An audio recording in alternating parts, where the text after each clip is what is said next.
Chapter 835. Jiju told Xiao Xian about this person's background. It was up to Xiao Xian to decide whether to meet him or not. Jiju's old friend was a member of the Yi family. His name was Yi Jie, and he was Yizong's grandfather. After the Yi family's incident, Yi Jie was seriously injured in the internal conflict and was brought over by Jiju to recuperate. Otherwise, Yi Jie would have died if he had stayed in the Yi family. After bringing Xiao Xian to a corner, Jiju opened the door and saw an old man with white hair lying on a bed. He did not look well, and his body was weak. His breathing was weak. Seeing Xiao Xian come over, Yi Jie sat up with difficulty. Just the act of sitting up took a lot of energy. Xiao Xian looked at Yi Jie's expression. He did not see any hatred in his eyes, only curiosity. As if he saw Xiao Xian's confusion, Yi Jie forced a smile. His body was injured from the internal conflict, and his smile was ugly. Moreover, facing Xiao Xian, Yi Jie's emotions were already complicated, and his expression was even more strange. Yizong had died in Yanjiao. Xiao Xian had played a part in Yi Qi's death. However, the main reason was that Yizong and the Yi family were not as powerful. If not for Xiao Xian, more members of the Yi family would have died at Yizong's hands. I just want to ask about Yizong. Yi Jie spoke slowly and with difficulty. His voice was not loud, but his words were clear enough for Xiao Xian to hear. Xiao Xian had come over because of Jiju. Yi Jie had helped Jiju many times, especially when it came to finding crops. Yi Jie had helped Jiju a lot and had a good relationship with Jiju. However, Xiao Xian did not expect Yi Jie to mention Yizong so calmly. Although surprised, Xiao Xian still told him about Yizong's situation at that time, starting from when Yizong agreed to go to Yanjiao as a captive, and then the deal with Yizong. Yizong could be considered to have committed suicide. He could have survived, but he chose such a method. Yi Jie listened to Xiao Xian's story with his eyes closed, hiding all his emotions. When Xiao Xian finished, he opened his eyes again. His eyes had calmed down. Slowly taking a few deep breaths, Yi Jie said, "Did you do any divination when you came to the royal city?" Xiao Xian looked at him in surprise but did not deny it. "Yes. How is it?" After a pause, Xian realized that his question was a little vague, so he added, "It's about the result of the return journey. I didn't find anything.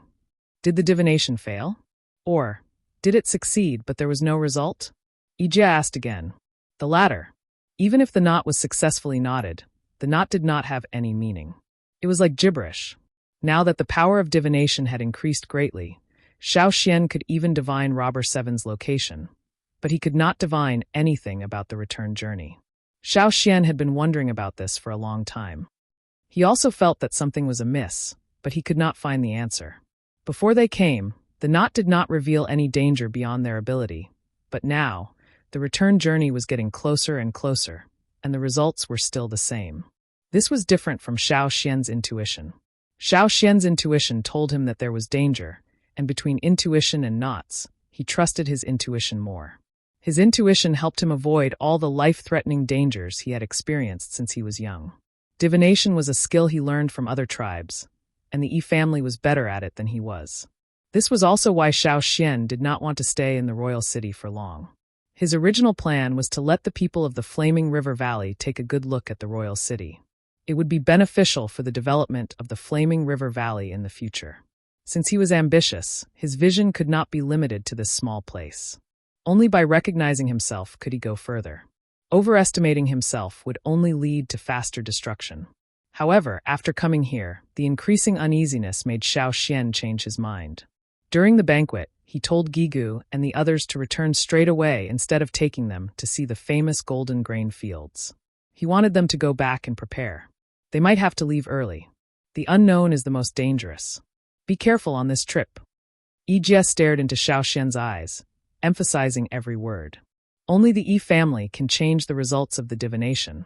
But now, there was no one in the royal city who could do such a thing from the Yi family. Yixiong of the desert. Xiao Xian immediately recognized this name. Actually, when he had a hunch that the return trip would not be smooth, he had already thought of many possibilities, including how to deal with Yixiong. Now, Yi Jie's words confirmed that the danger this time came from Yixiong. What could be done had been done. Yi Jie could not help much.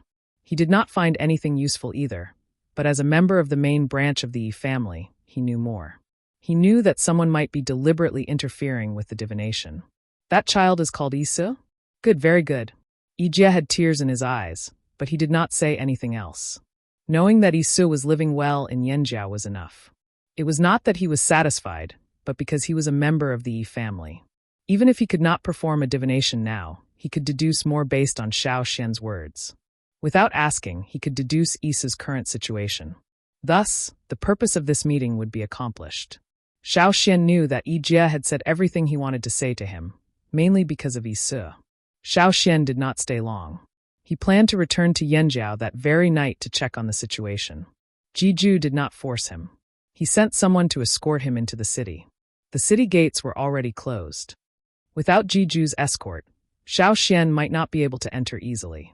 After Xiao Xian left, Jiju thought for a moment, then asked Ijie, "You really don't mind Yizong's death?" Jiju knew how much Ijie cared about Yizong. In fact, the Yi family did not care as much about blood ties as other tribes. Among the many grandchildren, Yizong was valued by Ijie because of Yizong's talent. Yizong was raised by Ijie, and he had high hopes for him. Ijie had even thought of letting Yizong fight for the position of head of the family in the future. However, Yizong's death made people sigh. It also made some of the younger members of the Yi family secretly happy. They had one less competitor. The person who had always been above them had finally kicked the bucket. Very few people knew that Yizong had taken his son out of the family and placed him in Yanjiao. Ijie only found out about Yizong's arrangement later. At first, he did not understand why Yizong would do that. After calming down and thinking about it, he figured it out, and it became clearer and clearer. It would be a lie to say that I don't mind. However, in comparison, I agree with Yizong's decision. If it were me, I would have done the same, said Ijie. He had only seen his great-grandson briefly since birth. In terms of feelings, he naturally could not compare to Yizong, who he had raised himself. However, as Ijie thought about it, one emotion replaced all other feelings of hatred, anger, and regret. Why? Jiju did not understand. Yizong could have survived. If he had been there, Isu would have had someone to protect him in Yanjiao. As long as he was alive, he would have had a chance to return to Royal City. For example, this time, during the contract trip between Royal City and Yanjiao, if Yizong had been there, he could have made a deal with Yanjiao. With Yizong's ability, it would not have been difficult for him to do this. You don't understand, said Ijie softly. Ijie whispered, I heard that when the flaming horns raise beasts, they look for beasts that are separated from their tribe. They don't have a mother. The earlier they leave the tribe, the better. That way, the tribe will trust them and get closer to them.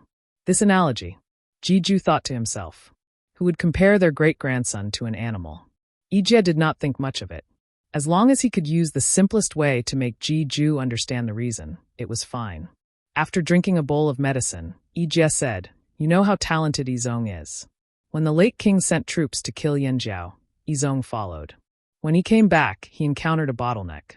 Back then, I did not understand why Yizong would encounter such a situation. But now I know the reason. He sighed.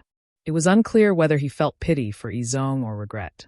After a moment of silence, Ijie continued, The ancestor of the Yi family is the closest person to the witch ancestor. Xiao Xian is not the witch ancestor, but he is definitely related to the witch ancestor. Isu stayed close to Xiao Xian, so he must have his own opportunity. And this opportunity will change the future of the Yi family. That is the hope of the Yi family's rise. Isu, I really want to see him. I have to endure until the day Isu returns to the Yi family. Ijie's eyes flashed with madness. If something happened to Xiao Xian, then all his hopes would be shattered. Isu would not be the Isu he had hoped for. All his predictions were based on Xiao Xian's safe return to Flaming River. That was why Ijie had used up all his divination when he was heavily injured. That was why today's meeting had taken place. Ijie's condition was not good. He had even used up all his divination when he was heavily injured. Jiju thought Ijie was seeking death and might not last long. But looking at Ijie's condition now, Ijie's will to live was still very strong. Jiju shook his head at Ijie's agitated growl. No one was crazier than the Yi family. In the palace, Ji Shou told Ji Fong about what happened on the streets today in detail. He emphasized Ganqie. Other than Xiao Xian, he was the second person he felt threatened by. The Yanjiao people and the Flaming River people work well together. Ji Shou had to admit this. He was envious because the 6 divisions of the royal city had worked well together when the city was first built. But as time passed, their differences grew and conflicts continued. The Yi family's fate was a good example. Yes, they work well together. As long as Xiao Xian is here, they will continue to expand, said Ji Feng. Why does Xiao Xian have to exist? Ji Shou was depressed. Indeed, why does Yan Zhao have to have Xiao Xian? Ji Feng agreed, then smiled. Whether Yan Zhao has such a person in the future depends on whether they can return safely this time. They had signed a contract, but if they did not attack Yan Zhao, would there not be anyone else? For example, a certain person in the desert. After signing a contract with Yan Zhao, Ji Feng planned to work with Yan Zhao to guard against the desert. It would be best if both sides suffered. Chapter 836. Yan Zhao stayed in the royal city for 3 days. Even though Xiao Xian wanted to leave as soon as possible, the team still needed time to rest. If they didn't travel in good condition, they might be delayed and suffer more losses. However, they didn't slack off during these 3 days. They went shopping and received guests. More and more caravans came over to curry favor. For now, Yan Zhao only signed an agreement with the Black Bear caravan. This agreement involved the Flaming River tribe, the Longboat tribe, and the Black Bear caravan. It was beneficial to all 3 parties. As for the other caravans, Yan Zhao didn't know much about them. They would have to wait and see how these caravans perform. Yan Zhao's trip to the royal city also meant that the sea route was officially opened. In the future, more and more caravans would use the sea route to travel to the other side.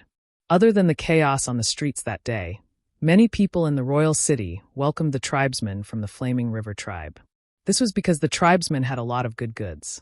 Everyone was satisfied with the trade. The tribesmen got what they wanted, and the merchants in the royal city also got their gems at satisfactory prices. The people in the royal city were very prideful, so they didn't lack ornaments. Rare gems were undoubtedly a symbol of status. This time, there were more gems flowing into the royal city than before. Soon, people on the streets could see the gems around their necks and fingers.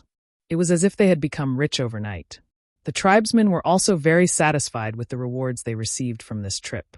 Not only were they rewarded with material goods, but they also received many important experiences. The gemstones they paid were only a small portion of what they had. Take the crystal in Abuli's hand, for example.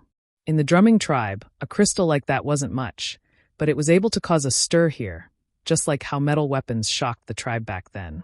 No one could say for sure whether this exchange would speed up destruction or development.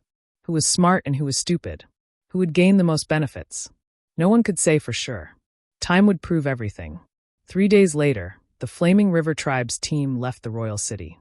Looking at the 3 flags in the distance, the merchants in the royal city were reluctant to part with them. If there were no more gems to earn, of course, he would be reluctant. Their impression of the other continent was limited to the Flaming River Basin and Yanjiao, as well as the long boat that could travel by sea. As for the other tribes, they didn't have much of a presence here. The caravans were already getting restless. The Black Bears were also preparing for their first trip across the sea. What was surprising was that the 6 aristocrats of the royal city were unusually quiet. They did not move for a long time, as if they were waiting for something. While the Yanjiao team was making their way back, somewhere far away from the coast and the royal city, in a forest on a mountain, Robber 7 was sleeping on a thick tree branch. After stealing the chief's bone lock from Yanjiao, Robber 7 had avoided Yanjiao's team and hid here. Before this, he had spread the news to the rest of the robbers, letting them know that he, Robber 7, had stolen Ci's chief's bone lock again. Robber 7 was waiting for Yanjiao to leave before he came out to stir up trouble. By then, he wouldn't have to worry about anything. Other than Xiao Xian, Robber 7 wasn't afraid of anyone. Although Gan Xie gave him a dangerous feeling, Robber 7 believed that if he could avoid him once, he could do it again. Gan Xie was nothing, Robber 7 thought. With that in mind, Robber 7 lived a peaceful life. Every day, he would hide in the forest and sleep, counting the time in boredom. An eagle's cry jolted Robber 7 out of his reverie. He knew all the birds that frequented the mountains, but the eagle's cry didn't belong to any of the species that would normally appear in the mountains. Moreover, this eagle's cry was familiar to Robber 7. He thought of the eagle from the Flaming Horn tribe, but he didn't think it was possible. He had already hidden so far away. How could he still hear it? Cautiously, Robber 7 flipped open the branches above him and observed the situation in the sky through the small gaps between the leaves. An eagle was circling in the sky.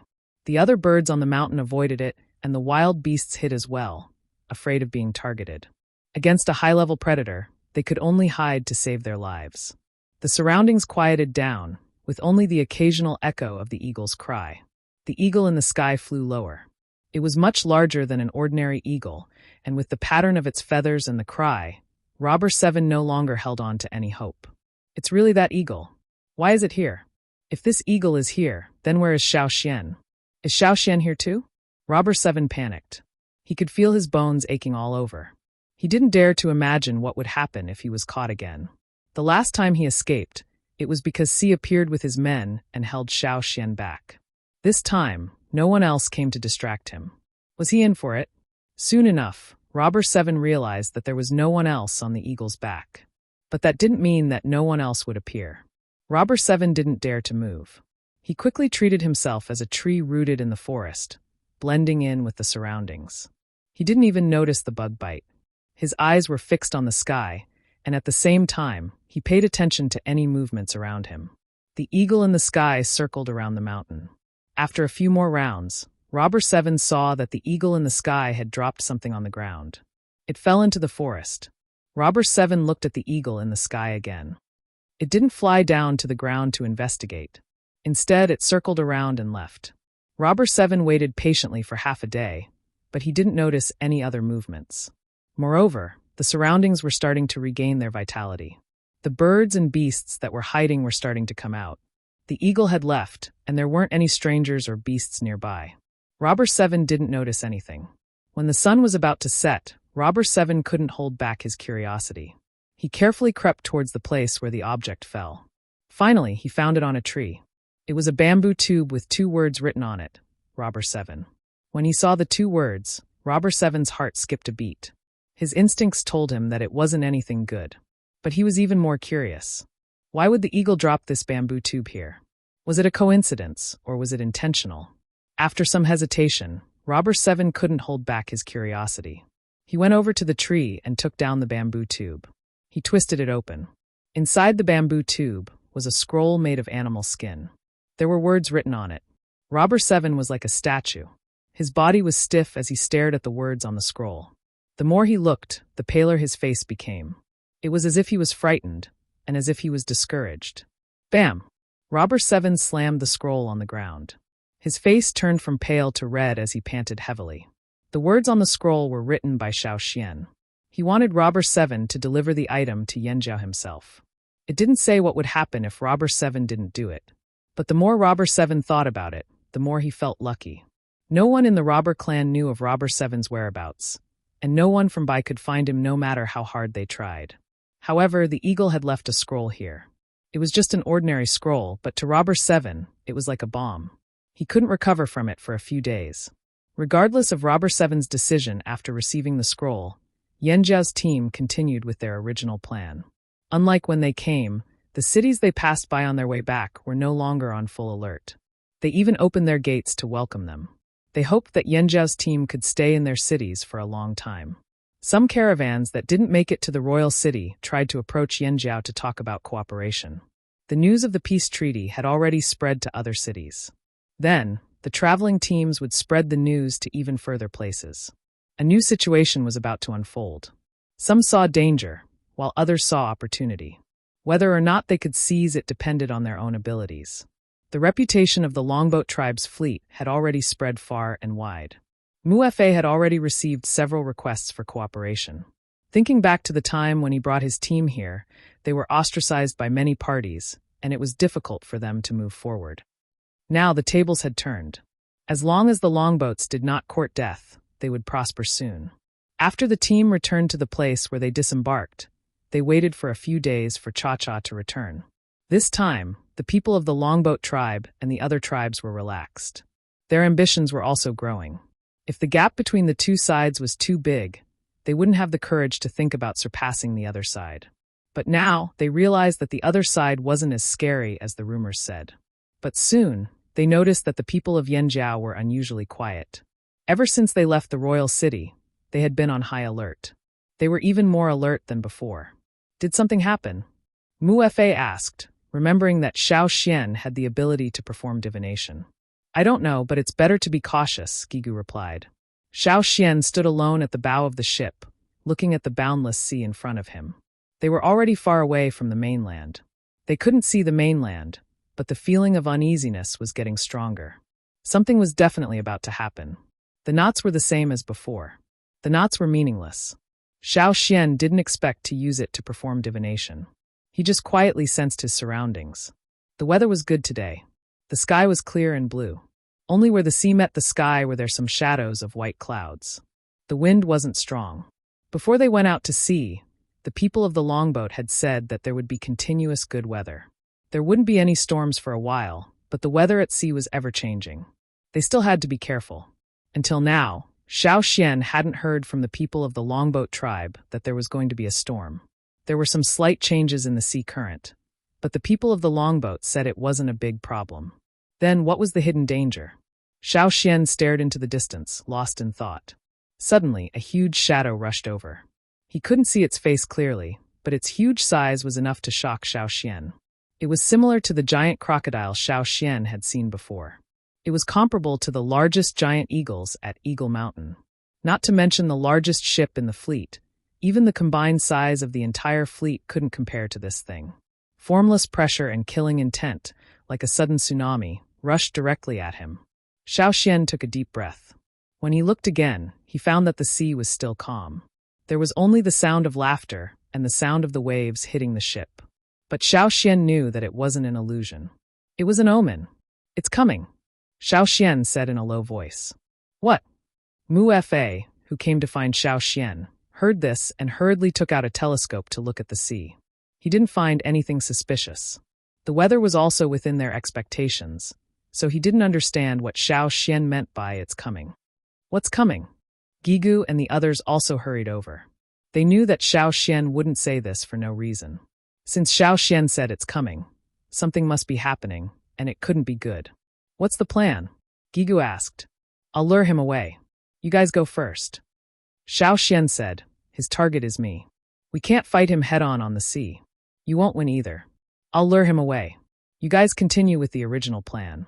Keep an eye on Caesar. It can sense danger before you. It can see things that you can't see. Xiao Xian had always thought that Yixiong would deal with him on land. After all, Yixiong liked places without water. Otherwise, he wouldn't have lived in the desert. Yixiong's puppets were all dehydrated and preferred dry places. For example, Ganqie.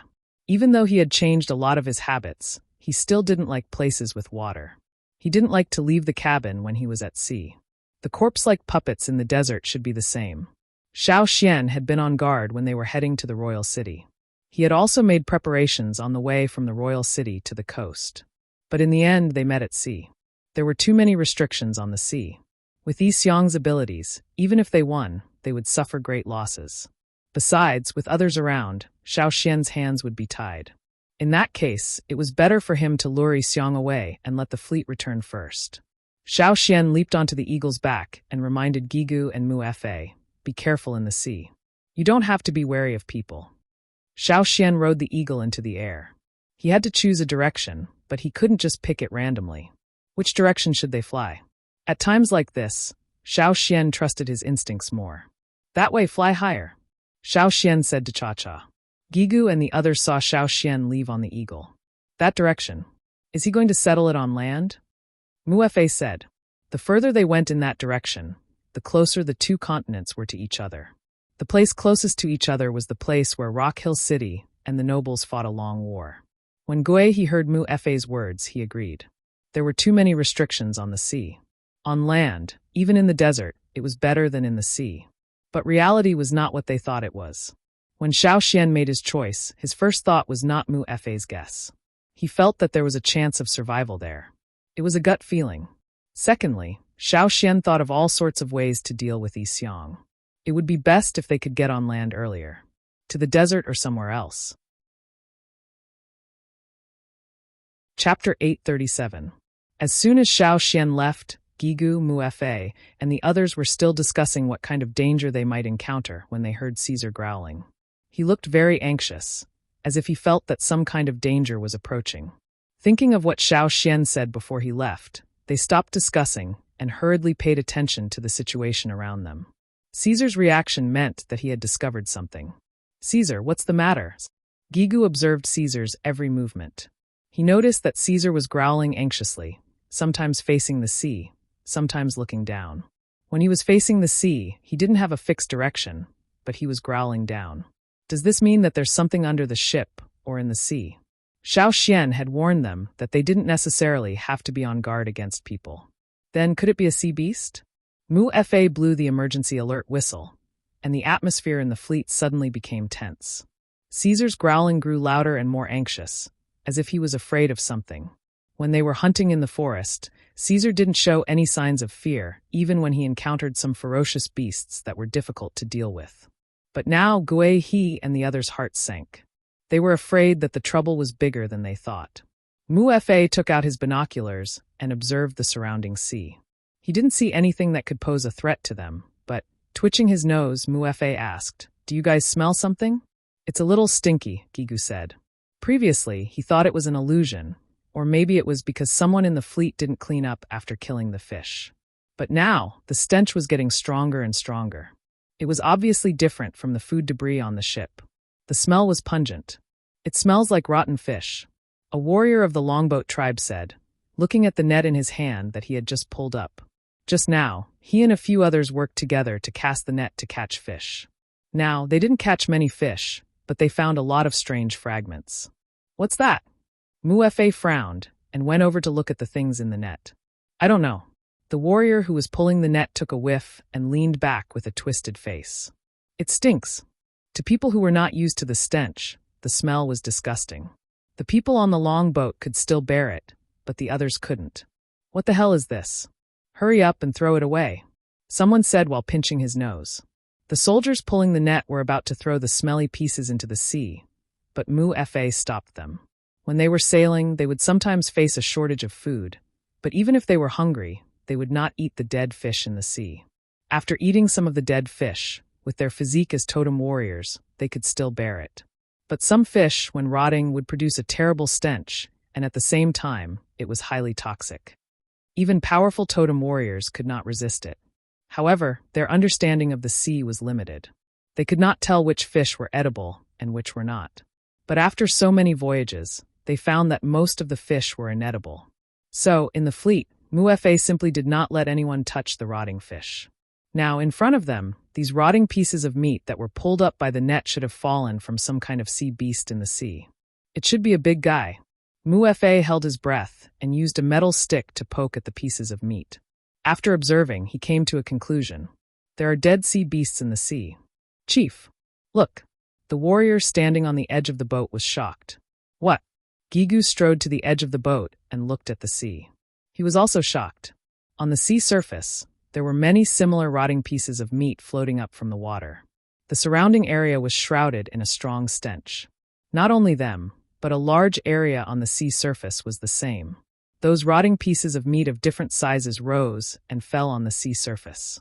It was a horrifying sight. "Something is wrong with the current." An old warrior of the longboat tribe frowned.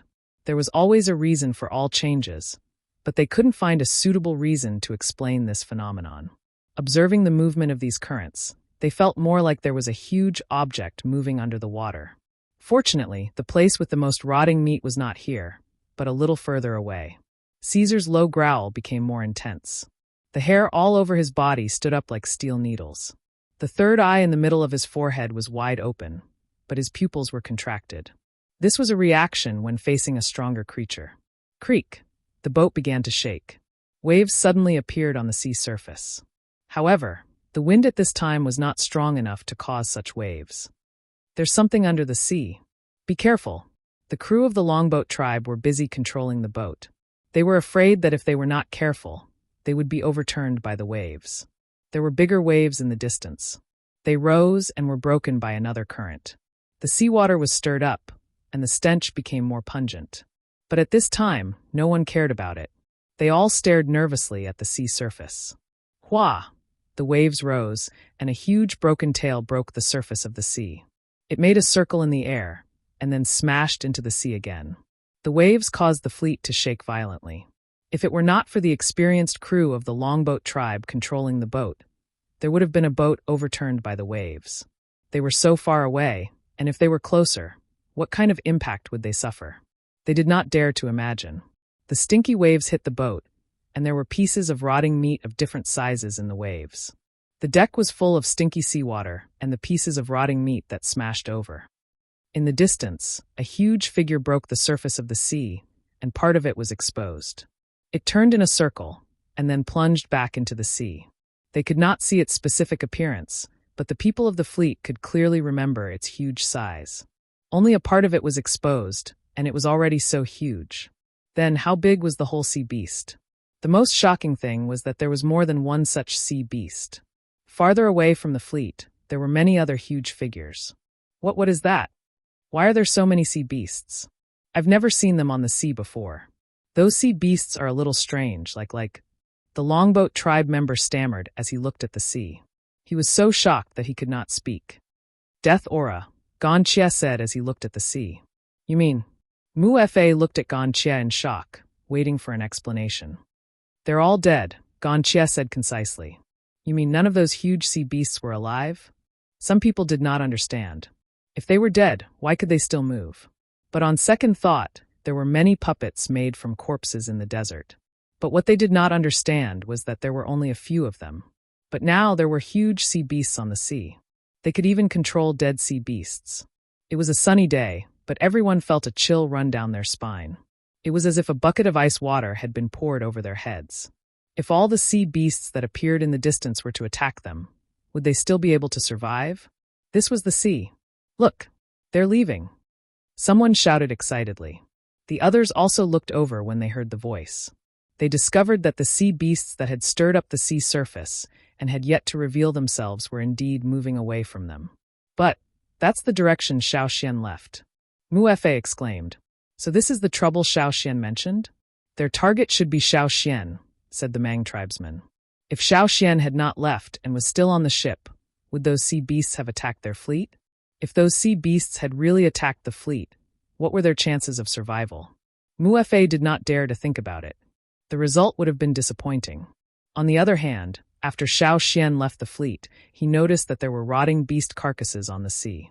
Some even had bones sticking out of them. Yixiang could even enslave these sea beasts. The sea beasts that appeared all had the same target, Xiao Xian, who was flying in the air. Many of the sea beasts that appeared from all directions had been living in the deep sea and rarely appeared on the surface. Their lives were long over, but today, they were once again exposed to Yang Guang. Xiao Xian did not know how many sea beasts of this size Yixiang could enslave. He was glad that he left the fleet early. Looking at the sea beasts that were only partially exposed, Xiao Xian patted Cha-Cha. Keep going. Cha-Cha was much faster than the sea beasts.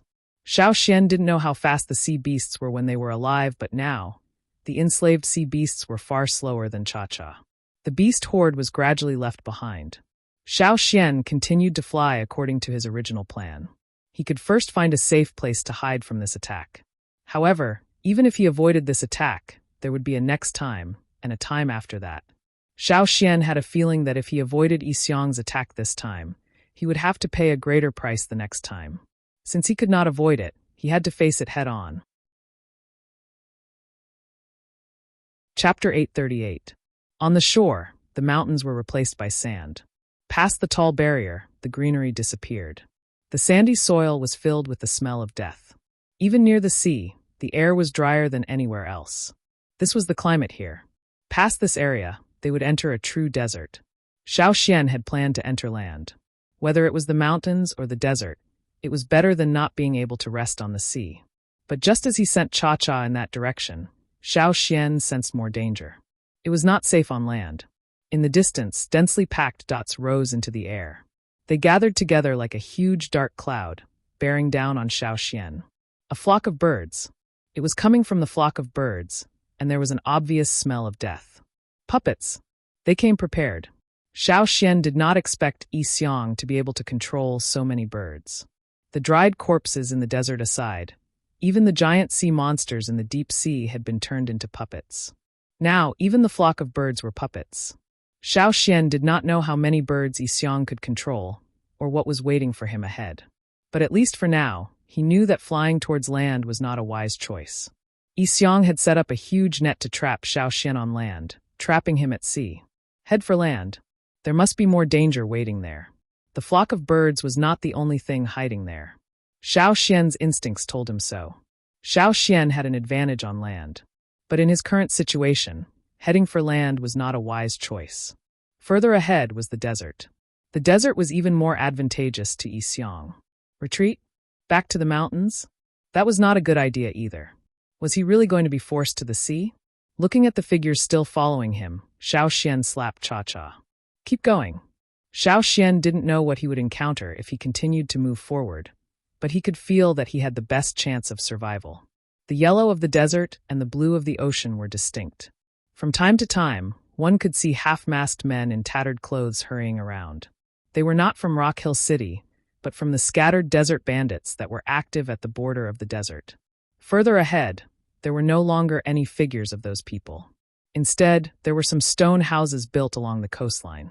Near the house, there were people in golden armor moving about. Others stood motionless like wooden pillars. They were the famous puppet army of Rock Hill City. Xiao Xian had heard that the two sides had stopped fighting for a while, so he hadn't seen any intense fighting. It wasn't just the desert.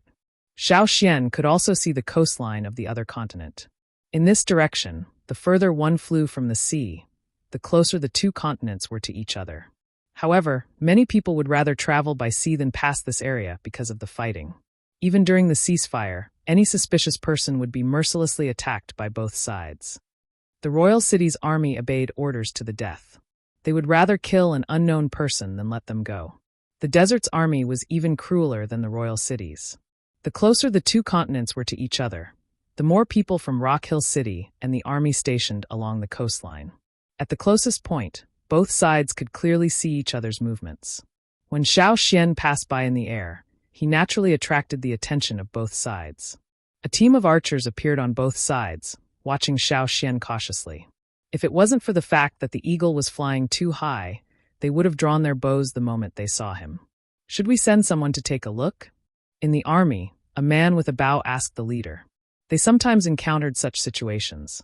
When it was difficult to hit the target with a bow and arrow, they would send out some cavalry, soldiers riding birds.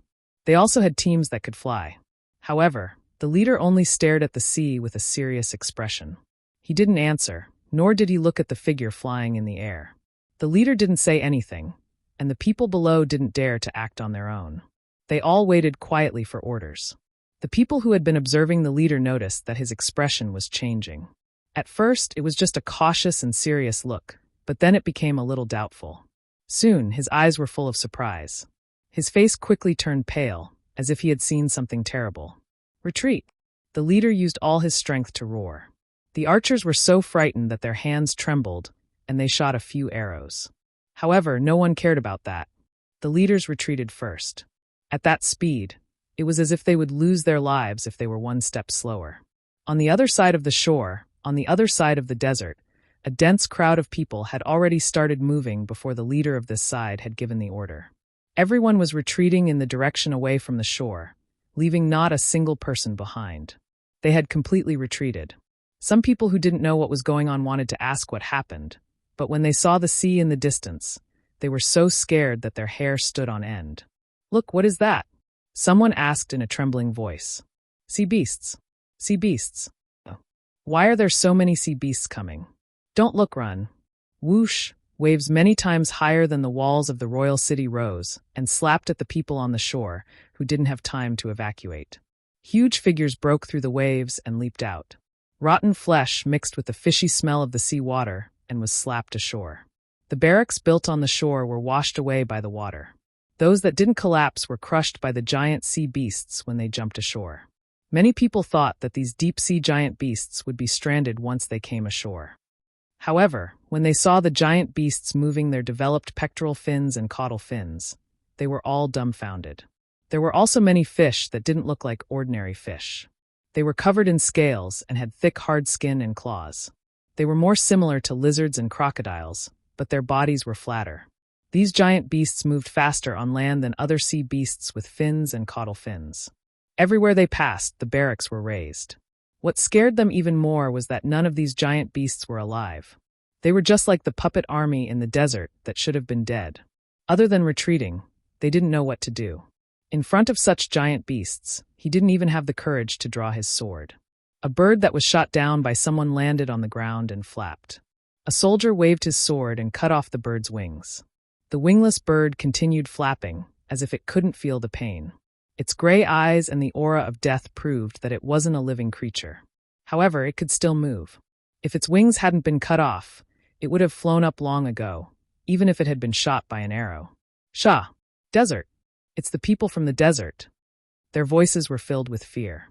They had fought with the people from Rock Hill City many times, and naturally knew that these half-dead creatures were created by the people from Rock Hill City. However, they had never seen such a formation before.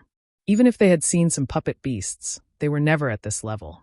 Whether it was the size or the formation, they were far inferior to this. Could it be that the people from Rock Hill City were going to launch an all-out attack? Everyone shuddered at the thought of this. A chill ran down their spine. Were they really going to face such a terrifying scene? With their small bodies, wouldn't they be crushed to death if they went up? However, as the royal city's army waited nervously for orders from above, they realized that the giant beasts that came ashore didn't seem to care about them at all. Instead, they continued to move forward mechanically in a straight line. They crawled across the land area where the two continents were closer to each other until they entered the sea again. The flock of birds in the sky gradually disappeared. The giant beasts that came ashore also crawled across the land and entered the sea. When the last giant beast entered the sea, and no other sea beasts appeared for a long time, the royal city soldiers who were guarding the coast finally let out a sigh of relief. There was still a rotting stench in the air. Large stones were rarely seen on the ground. They were all crushed stones. The barracks were all gone. Only the messy footprints on the ground proved what kind of frightening event they had just experienced. Compared to this, the puppets they had faced in the past were like child's play. "Boss, those sea beasts won't appear again, right?" A soldier asked in a trembling voice. "I don't know." The leader's hand that was holding the hilt of his sword was still trembling. He didn't know who was controlling those dead beasts, but it definitely had something to do with the people from Rock Hill City. At the same time, they were also puzzled. If the people from Rock Hill City had such power, why didn't they do it before? Who was the person who flew across the sky just now? No one would be able to resist such a lineup. Even the power of a city would not be able to resist it. That was probably beyond the range of what a human could withstand. On the other side of the river at Rock Hill City, Shu looked at the herd of beasts in silence. He had rushed over as soon as he received the report. He knew that Yi Xiong was going to hunt down Xian. Yi Xiong had been injured in the battle with the Yi family. The one who had injured him was not the Yi family, but Yanjiao's Xian. Rock Hill City's greatest threat was not the royal city, but Yanjiao. In this day and age, the only one who could threaten Yi Xiong was Yanjiao's Xian. What happened just now meant that Yi Xiong had decided to go all out to hunt down Xian.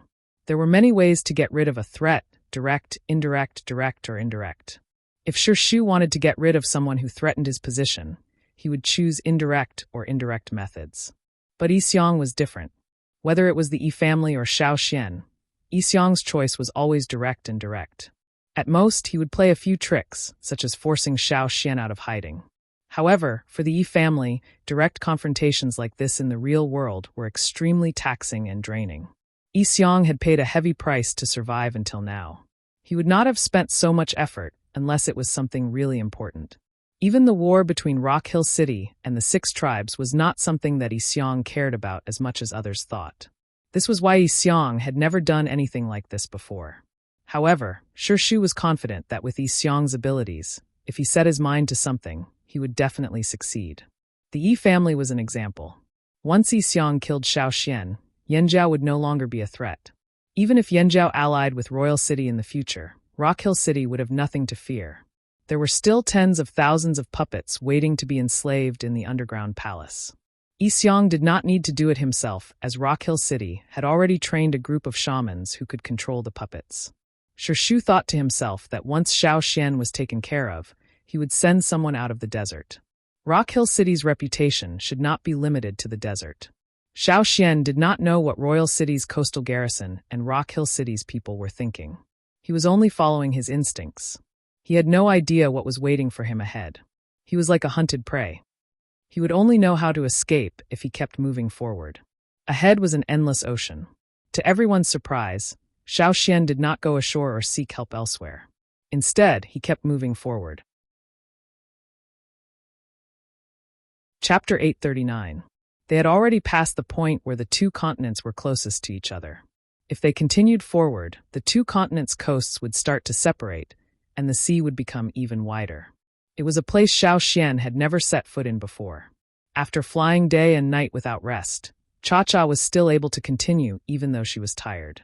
Many giant mountain eagles would have to fly for a long time without rest before heading to Eagle Mountain. This was not the first time Cha-Cha had experienced such a long flight. However, Xiaoxian could already feel that Cha-Cha's stamina was severely depleted. If there was still a boundless sea in front of them, how long could Cha-Cha last? Where was their chance of survival? The wind was getting colder and colder. On the azure sea surface, white dots gradually appeared. They were not sea creatures, but floating icebergs. As they continued forward, more and more white icebergs appeared on the surface of the sea. At first, they could only see small icebergs bobbing up and down with the waves. Later on, large icebergs as large as mountains appeared on the surface of the sea. From time to time, they could see some seabirds or sea creatures resting on the icebergs. Xiaoxian let Cha-Cha rest on one of the icebergs. After hurriedly eating some of the sea creatures they had hunted, they continued flying. The sea creatures behind them were still tirelessly chasing after them. They had already closed the distance while they were resting. The totemic flame in Xiaoxian's mind swayed in the direction they were flying. Still in front, more and more white appeared in their field of vision. The azure sea water seemed to be ending in white. Icebergs? No, it was a land of ice covered in snow. The water vapor in the wind carried a bone-chilling chill. However, this kind of weather made the tired Cha-Cha and Xiaoxian feel invigorated. The giant mountain eagles were not afraid of the cold. Every time they went to Eagle Mountain, they had to pass through the ice plains at the top of the mountain. In terms of cold, Eagle Mountain did not lose to this place. However, this place was just too big. There was no end in sight. The 1,000-meter-tall iceberg made people shudder in fear. The seawater was covered by a thick layer of ice, and the ice layer extended far into the sea. The wide ice shelf was like an extended continent, and even a huge group of beasts could walk on it without worry. There were all kinds of strange blue and white icebergs, thick cliff-like ice shelves, and a white world of ice and snow in front of them. It was like a forbidden land floating on the sea that no one had set foot in. No living creatures could be seen. No one knew when this frozen world had existed, and how old it was. Cha-Cha landed on the ice shelf. Xiaoxian dismounted and stepped onto the white ice. The ice shelf here was actually 100 meters higher than the sea surface. However, when one stepped on the ice shelf, perhaps because the view in front of them was too wide, there was no obstruction until they connected to the land. Continuing forward in the direction of the ice land, one would see a mountain range of ice and snow. There were many mountains there, and most of them were made of ice and snow. This gave one the feeling of stepping onto a plane. Only when one stood at the edge of the ice shelf and looked down at the sea below would one realize that they were actually standing so high up. Xiaoxian let Cha-Cha rest at the side while he walked towards the land alone. People who came here for the first time wouldn't be able to tell the difference between land and ice, but everything was clear in Xiaoxian's vision. The ice shelf covered a wide area. Xiaoxian walked for a long time before he reached the edge of the land. However, to the naked eye, it was still white.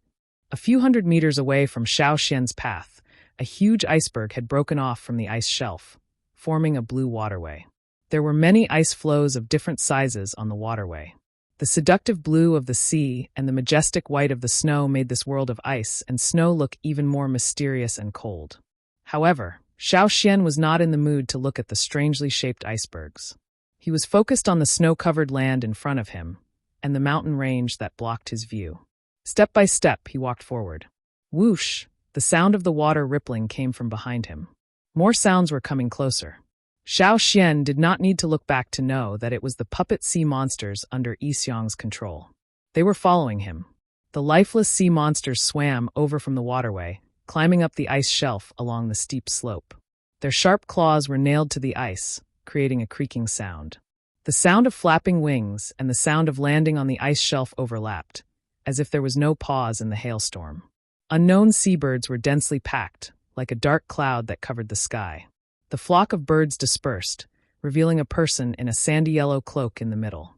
The exposed hand that held the wooden skewer became even more shriveled, until it was only skin and bones.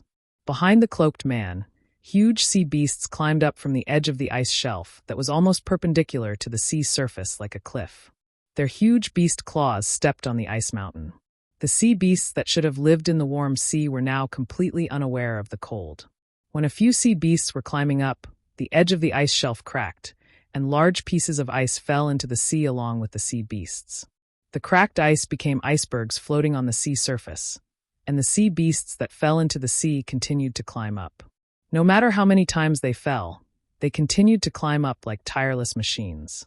More and more sea monsters appeared on the ice shelf. The flock of birds stared blankly at their surroundings with their grayish-white eyes. The once vast, white ice shelf was now occupied by a group of beasts that exuded an aura of death. The group was still expanding. The Yi family was stronger than most tribesmen in terms of physical strength. That was why the Yi family would never engage in close combat. They either used spiritual attacks or other methods, such as Yi Xiong's favorite puppet enslavement technique. Many sea monsters in the deep sea had extremely tough bones. Even the Gongjia family's best weapons might not be able to cut through their bones cleanly. Plus, these sea monsters had the absolute advantage in terms of size. These were all excellent puppets. However, not everyone could enslave a puppet like this. Yi Xiong, who could enslave so many sea monsters, must have the power of his fire seed. Yanjiao tribesmen were physically stronger than other tribesmen, but compared to these sea monsters, they were nothing. With such a large group of puppets, even 10 Yanjiao tribesmen might not be able to defeat them. This was the first time Xiao Xian had experienced Yi Xiong's capabilities so clearly. Even when he fought the Yi family, Yi Xiong had never used his full strength. This time, Xiao Xian knew that Yi Xiong was really going all out. The sky was covered with dark clouds, and only a faint ray of sunlight shone through the gaps between the dark clouds. This bit of sunlight was unable to change the gloomy and depressing weather. The undulating icebergs on the surface of the sea and the irregular waves of the sea made the area look eerie and dangerous. As if oblivious to the sea monsters behind him, Xiao Xian continued walking towards the mountains. Xiao Xian. The sound of sand grinding in the desert rang out on the vast ice shelf and snowy ground. Although the sound was not loud, it could clearly be heard from afar. It was as if an ice-cold knife from the desert had slashed across the icy ground, raising a bone-chilling frost. Xiao Xian continued walking towards the towering mountains, not looking back. His footsteps were steady, not panicked by the army of puppets. "Where did you get the power of the ancestral shaman?" asked Yi Xiong. "You're asking me? Who should I ask?" Xiao Xian did not know how the special power came to him. It must have had something to do with the egg-like stone. However, he would not tell Yi Xiong that. "How powerful is the ancestral shaman?" asked Yi Xiong. This time, Xiao Xian did not answer. He continued walking, his eyes fixed on the towering mountains. He could feel the gaze on his back sharpening. Xiao Xian could feel that even with the power of the Yanjiao ancestors in the bone ornaments, he would not be able to wipe out this army of puppets that did not know pain or fear. It would be a waste of energy if he did that. He began to understand why Yi Xiong was pressing him so hard. One reason was that he saw him as the greatest threat. The other was that he was curious about the ancestral shaman's power. As for what would happen if Xiao Xian lost his life under such pressure, he could only blame it on his bad luck. That was indeed Yi Xiong's plan. Before Xiao Xian could answer, Yi Xiong stopped twirling the wooden bracelet. The large hood covered his face, hiding his expression. Only a sharp gaze could be seen as he raised his other arm. Chi! The group of puppet beasts that had been waiting suddenly began to move like machines that had suddenly received orders. Their hard claws slashed across the thick layer of ice that had been frozen for an unknown number of years, creating a cloud of icy mist. Even from 1,000 meters away, Xiao Xian could feel the murderous rage and murderous aura from the edge of the ice shelf, as well as the great power hidden beneath the bodies of the dead. However, Xiao Xian did not turn back. He frowned slightly as he looked up at the towering snow-white mountains before him. He suddenly smiled. The totemic flame in his mind no longer wavered. It only flickered, as if waiting for something. Looking at the towering mountains that had been frozen for an unknown number of years, Xiao Xian finally understood why the totemic flame had pointed him here when he was searching for a way out. why his intuition had led him here. Even though he did not know what would happen and whether he could seize this opportunity with his current abilities, how would he know if he could win without trying? How powerful is the ancestral shaman? I don't fucking know. In that instant, Xiao Xian felt an indescribable madness rush into his mind. It was as if there were no emotions at all. He stopped thinking about the puppets and stopped thinking about where he was. Under the sudden burst of totemic power, totemic patterns covered his entire body. The bottom of each totemic pattern gradually turned red, as if red lava was flowing beneath it. Yanjiao's totemic power continued to flow as Xiao Xian was familiar with it. However, there was another force that was rising rapidly, attacking every blood vessel and bone. Chapter 840. The thumping of his heart seemed to be magnified infinitely, and his blood flowed like a flood that had been opened. Thick veins bulged and throbbed. In his mind, the soaring totemic flames were no longer so conspicuous. The white light that enveloped him was unprecedentedly bright, and white energy was constantly being released from it, crazily surging to every part of his body. Under the totemic patterns, the flowing crimson was gradually replaced by white. It was still Yanjiao's totemic patterns, but it was no longer the color that the Yanjiao people were familiar with. Whoosh! A ball of white flame appeared in Xiao Xian's hand. As he turned around, he swung his arm down forcefully, drawing an arc in the air before finally hitting the ground covered in a thick layer of ice. Bang! A muffled sound, like a thunderclap, reverberated in this world of ice and snow, and gradually spread into the distance. Because of this explosion, the world seemed to fall silent for a moment. The white flame burned on the ice, and its range instantly expanded. The shaman seals that he had seen many times before seemed to have been burned into the ice, extending in all directions, deep into the ground, passing through the towering mountains of ice and snow, and extending into the distance that could not be seen. In this short period of time, he had released all the power that his body could control, as well as all the power that he could not control. At the same time, his mental exhaustion attacked him at the same time. It was as if there was a ball of fire burning in his body, and all his exhaustion was replaced by intense pain. However, Xiao Xian did not care about that at this moment. He felt very strange. He was clearly standing on the ice, facing the approaching horde of beasts, with his back against the towering mountains, and in terms of size, he was as small as an ant. However, Xiao Xian felt as if he was standing at the top of the world. His state of mind, his aura. It was the feeling that the white flames gave him.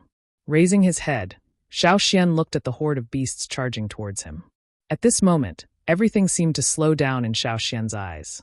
The sound of the approaching beast's claws stepping on the ice also gradually faded away. There was no worry, no fear.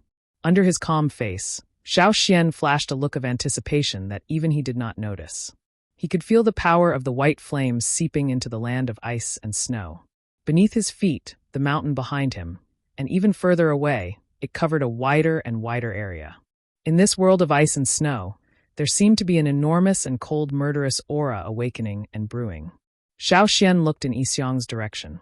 Yixiang was completely covered by the huge beast puppets. The Yi family was not physically strong, but they knew how to protect themselves better. But it did not matter. He knew Yixiang could hear him. I've always wondered who the overlords of the world were before the rise of mankind. Do those former overlords still exist? Where are they?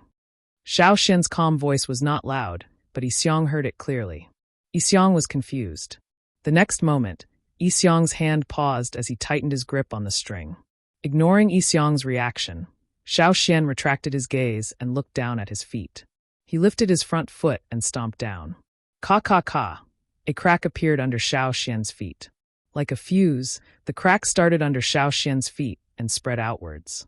The cracks grew bigger and more numerous, and the sound of ice cracking became louder and more frequent. Behind Xiao Xian, on the tall ice mountain, the crack also spread upwards and continued to extend to both sides of the mountain range. In front of them, as the group of puppet beasts approached, the cracks on the ice shelf appeared even faster. The tremors on the ice surface were transmitted to their feet, and the vast ice shelf that had been frozen for an unknown number of years seemed to be about to be crushed by the huge group of beasts. Boom! A huge gust of air broke through the ice, causing everyone's hearts to tremble. A huge ball of ice shot into the sky. Even from 1,000 meters away, with the beast puppets blocking his view, Yi Xiong could see the sudden explosion of ice that seemed to reach the clouds.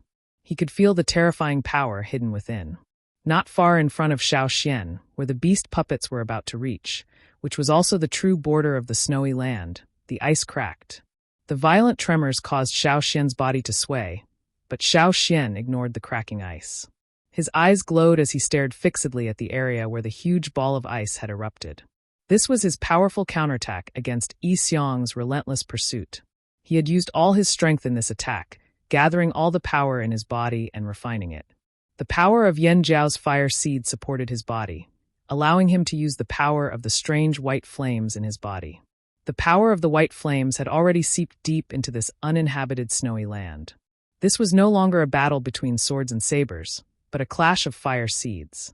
The white flames that burned in the world of ice and snow blossomed with ancient glory and an unyielding will. Boom! Another loud sound of ice breaking rang out, as if it was going to tear the space apart.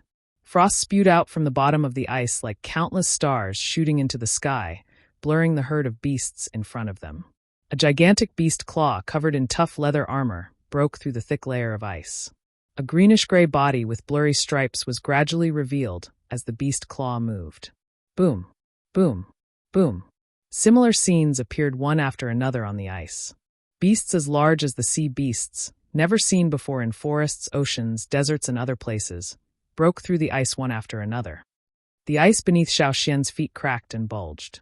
Plates of bone rose from the ground like sturdy walls, their arched backs pushing through the cracked ice, revealing the giant beast that had been sealed in ice for a long time. Behind Xiao Xian, the towering snowy mountain range rumbled and began to crack as well. Xiao Xian walked forward step by step, climbing up the beast's back until he stood on top of its head. This was their burial ground. Today, Xiao Xian had allowed them to reappear. Their bodies that had been buried for countless years had finally seen the light of day again, even if they were no longer alive. Somewhere far away from the royal city, in a place that was regarded as the end of the continent, a team was braving the cold wind and walking on waist-deep snow. It wasn't snowing today. Even if it didn't clear up in the next few days, there shouldn't be a snowstorm. They could use this time to search for gems. Yes, although most places on this continent didn't have gems because of the core seed, in this snowy land where the core seed had never appeared, adventurers would occasionally find gems. Before the two continents were close, most of the gems used by the slave masters and nobles were mined from here. This team was a frequent visitor here. Compared to other teams that traveled far for gems, they had a geographical advantage. They belonged to a tribe that was very close to here. Although the land they lived on wasn't very fertile and the climate wasn't very good, it wasn't suitable for growing crops. There were very few crops that could be grown, and the output wasn't high. Therefore, there were very few people in their tribe who farmed. More people raised animals, such as sheep with thick fur. Most of the animals that could live in this place where the weather was cold all year round had thick fur that could resist the cold. However, if they only relied on raising animals, their tribe wouldn't have a good life. However, the truth was the opposite. Their tribe was very rich because of those rare gems. Every year, they would go deep into the snowy land to search for gems. The people of this tribe were also the type with strong physiques and battle strength. Otherwise, even if they dug out gems, they might not be able to keep them. This time, it was the same. After many days of snow, it finally stopped. They looked at the time and organized a team to head to this snowy land that many people on this continent didn't know about. They started their usual treasure hunt. Their treasure hunting skills were inherited from their ancestors. However, even the oldest ancestral records never really understood this world of ice and snow. They only knew that this world of ice and snow was very big, and they did not know where the end was. It was extremely cold.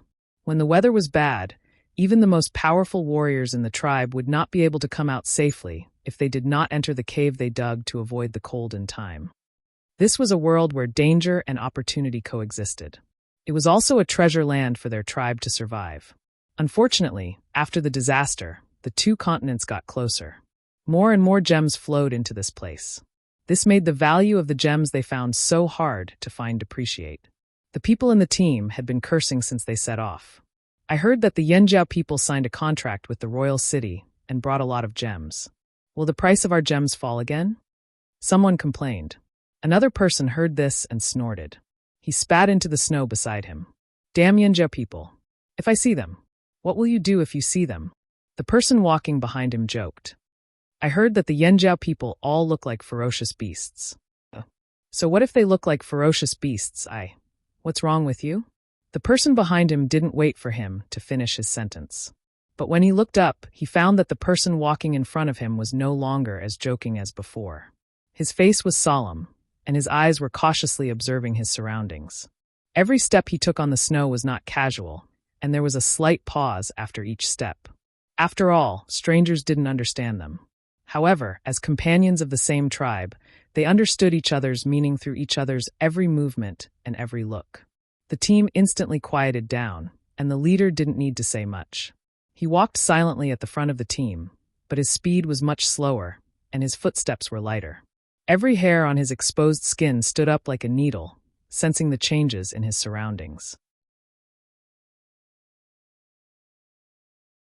Chapter 841. At the edge of this land of ice and snow, they could still see some active birds, some cold-resistant wild beasts, and some scattered greenery. But as they went deeper, it was rare to see any living creatures.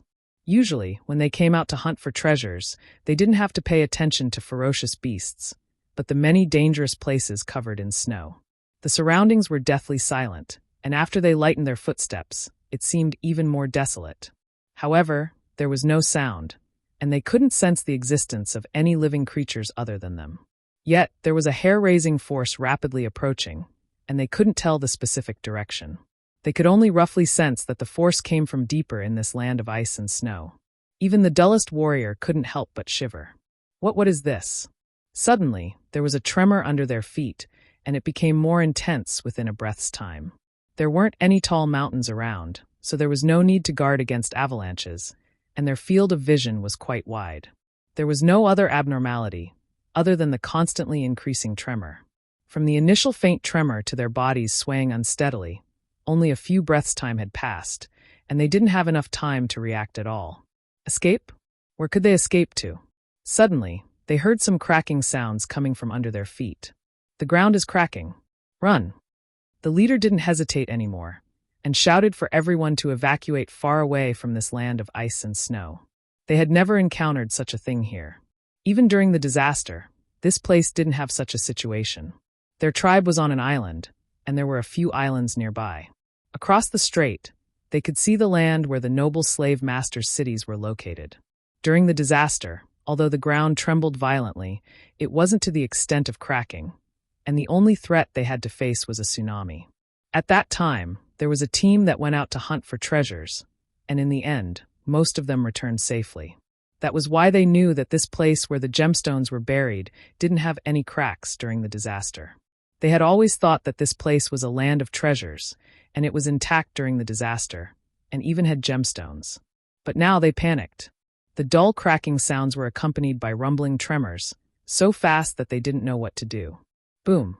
There was a loud noise in the distance, and it had an indescribable majesty, as if thunder had fallen from the sky. The ground that had been frozen for an unknown number of years was forcibly torn open, and even the largest ferocious beast they had ever seen could be easily swallowed by this crack. Not only was the crack extending outwards, but it was also rapidly expanding.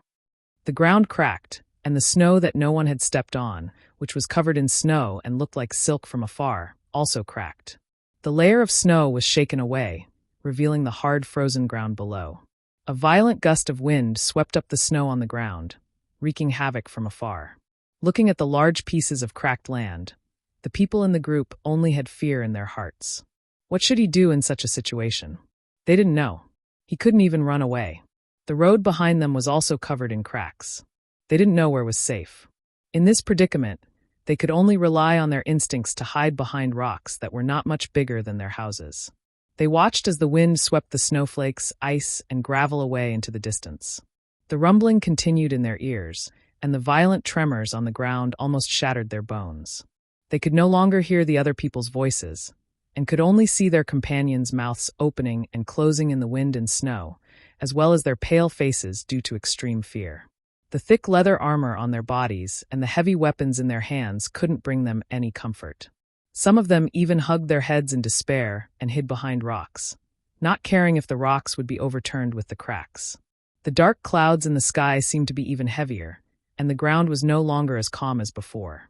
The wind whistled, and more snow was swept up, as if the thick layer of snow on the ground was about to be lifted off. The strong wind and snow made it impossible for people to open their eyes. They couldn't see a figure 10 steps away, let alone the faces of their companions. The wind and clouds surged, and the tremors and cracks seemed to explode the sky. Every sound made the people in the group feel as if they were being hit by a heavy hammer. Boom! Another loud sound rang out, followed by a violent tremor on the ground. This time, the tremor happened not far from the group. Countless ice shards flew up and collided with the large rocks, producing a dense crackling sound. A crack appeared not far away, and it split open in all directions.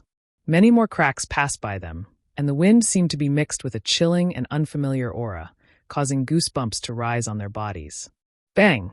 Large chunks of solid frozen earth were lifted off, and they could see the shadows of the flying chunks of earth in the wind and snow.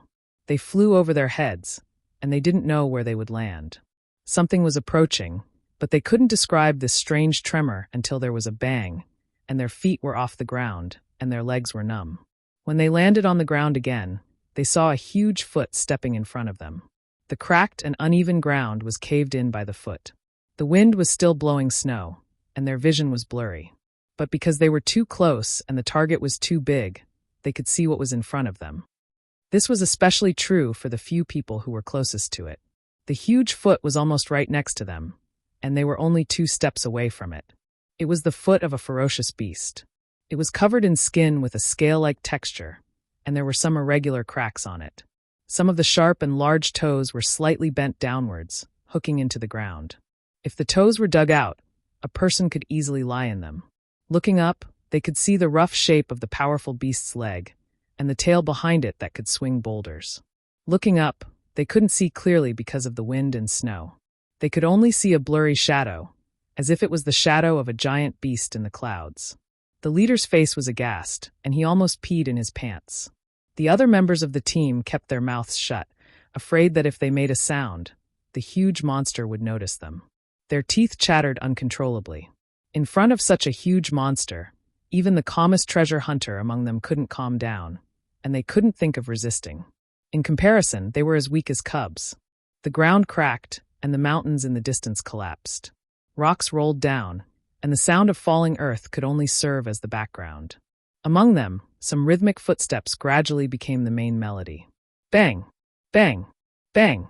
Before this, the people in the team didn't know what those sounds were. But now, after seeing the situation in front of them, they understood. Those were the sounds of these huge monsters crawling out from the ground, from the mountains. The huge foot in front of them finally lifted up. The few people closest to it were so weak that they didn't know how to avoid it. They just stared blankly at the huge beast's foot. The beast's foot passed above them, bringing with it stone fragments and ice shards that fell down, smashing onto their heads and bodies. It was as if they could not feel any pain. Their gazes did not move as they continued to chase after the beast's foot until it passed them and landed on the ground again. Step by step, they walked towards the depths of the frozen land. The rhythmic footsteps gradually faded away. After an unknown period of time, the other sounds in their ears also faded away. The rumbling sound was like 10,000 beasts running together, deafening. The ground under their feet kept shaking. It wasn't as violent as before, but it still made their bones hurt. They seemed to have heard the sound of water, but they didn't dare to look. After an unknown period of time, the wind slowly stopped, and the sound of water stopped. The shaking of the ground slowed down, and the snow that shrouded above and blocked their sight also disappeared. The sky was still covered with dark clouds, and the pressure was stifling. After a long time, when everything calmed down and even the sound of snow falling could no longer be heard, the team that recovered from their shock stretched out their trembling heads from behind the rocks and looked in the direction of the beast's departure. The rocks they used to block the wind and snow had already rolled several times in the previous cracks. The ground was no longer white. Rocks and soil were everywhere, and the ground was overturned. There were debris everywhere, as if it was a newly cultivated farmland. The terrain seemed to have lowered a lot, and the mountains in the distance had disappeared, leaving only a few scattered bumps. However, compared to the changes on the ground, everyone was shocked by the situation in the distance. Their facial expressions were stiff, and their eyes were dull. They knew that after experiencing the earth-shattering tremors, there would be a huge change, but they still couldn't believe what they saw. Some people in the team didn't seem to believe it. They climbed up the rocks and stood on top of them, staring straight into the distance with their eyes wide open. The place they were standing on was slightly higher. From here, they could see that the end of their vision should have been mountains and land. But now, the mountains had collapsed, and the land that was perennially covered in ice and snow had a border. On the other side of the border, there was a wave. See, it's seawater. How is it possible? Although they didn't know how big this world of ice and snow was, they had been to places further away when they were searching for treasures. They had been to places at the end of their vision. Even with their eyes closed, they could tell how many mountains there were and which route was safer. But now, everything had changed. The sound of water that sounded like thousands of beasts galloping was not an illusion. What happened just now? Was it a dream? The violent tremors, the collapsed ground, the violent wind and snow, and the huge beast's paw. When they recalled those scenes, their consciousness was in a daze. Was it real? Was it fake? What happened to the world they were familiar with? There were more similar places. Ancient beasts that had been frozen for an unknown period of time, the overlords of this world before the rise of humans, appeared one after another. Even though their lives had ended a long time ago, even though they had lost their consciousness, their bodies were still frozen in this land of ice and snow. Some of them were even perfectly sealed. The puppet technique of the enslavement secret technique was learned by Xiao Xian from the puppets in the desert. However, Xiao Xian didn't expect the white flame to be so powerful. Chapter 842. Xiao Xian stood on the head of the giant beast that had broken out of the ice. Beside him, the howling wind carried with it white flames. Behind him, the towering snowy mountains collapsed. Giant beasts of different sizes and shapes that should not have existed in this era stood there. Their eyes were dim and lifeless. The sharpness of the past was gone. However, their huge, cold, and murderous bodies were enough to show how fierce they used to be. The sound of flapping wings approached from afar, coming from the depths of this world of ice and snow. Cha-Cha shrunk its head and was as quiet as a wooden chicken. It looked curiously at the giant beasts that had grown wings and flew into the sky. It had a strange sense of reverence towards them. It did not recognize these giant beasts. It had never seen them before. It had also never heard of them from its own kind or humans. If it had to be compared, the only one that was similar to these giant beasts in the sky was the small bird-like creature that Xiao Xian had melted from the ice on the surface of the sea. Heavy footsteps approached from afar. All the sounds in the surroundings gathered together to form a strange force. At this moment, it was as if a battlefield that had passed through thousands of years had completely erupted. The puppet beasts that were charging towards them were no longer alive. However, they still retained their valiance as the top predators in the current marine food chain. On this battlefield that seemed to have spanned hundreds of millions of years, one side was the new overlord of the ocean, and the other side was the ancient masters of the distant past. At this moment, they finally collided. The hard earth with layers of ice that had been flipped over was crushed in the blink of an eye. Wherever the giant beasts were on the battlefield, there was not a single piece of land that was intact. Rumble. On the vast frozen continent, there were cracks everywhere. Countless pieces of ice and gravel flew up. Large and small cracks were about to split the continent. The earth was sinking. No matter where it was like the end of the world. The ground was trembling. Unknowingly, the wind that had risen up became stronger. If an ordinary person were to approach this battlefield, they would definitely vomit blood from the shock. Even if they did not die, they would be knocked unconscious. The powerful airflow created by the swaying of the beast's tails and claws could tear a person to shreds. The ice shards with sharp edges were like sharp blades as they were swept into the battlefield by the wind. The sharp ice crystals that could pose a threat to humans simply shattered when they collided with the giant beasts. Even if they could pierce into the beasts' bodies, they couldn't go any deeper. Although they were already dead, and although many of them did not have hard armor, the rigid and firm muscles of the giant beasts, as well as the bones that could not be broken by sharp swords, could easily block the attack of these ice crystals. Even if these giant beasts were still alive, they wouldn't care about the ice crystals that wouldn't hurt them, let alone the fact that they were just mindless puppets. A muscular carnivorous beast had its tiny forelimb bitten off, but it didn't stop at all. Without any fear or hesitation, it rushed forward and bit down on the beast that was similar in size to it. Its powerful jaws allowed its sharp and hard teeth to penetrate into flesh that even ice crystals couldn't penetrate. It bit down on the beast's neck, tearing apart the beast's neck. There was no blood spurting out, only the remains with a rotten smell. A slightly smaller beast was bitten, dragged, and flung out. Its body flew into the distance, smashing into the ground with a bang. If it was in a quiet environment, it would be like muffled thunder, but in this battlefield, it did not raise the slightest bit of sound. The thick layer of cracked ice let out explosive roars. These giant beasts from the sky, land, and sea, whether they were from hundreds of millions of years ago or today, were like fierce demons that crawled out of a killing field, as if they wanted to destroy the world.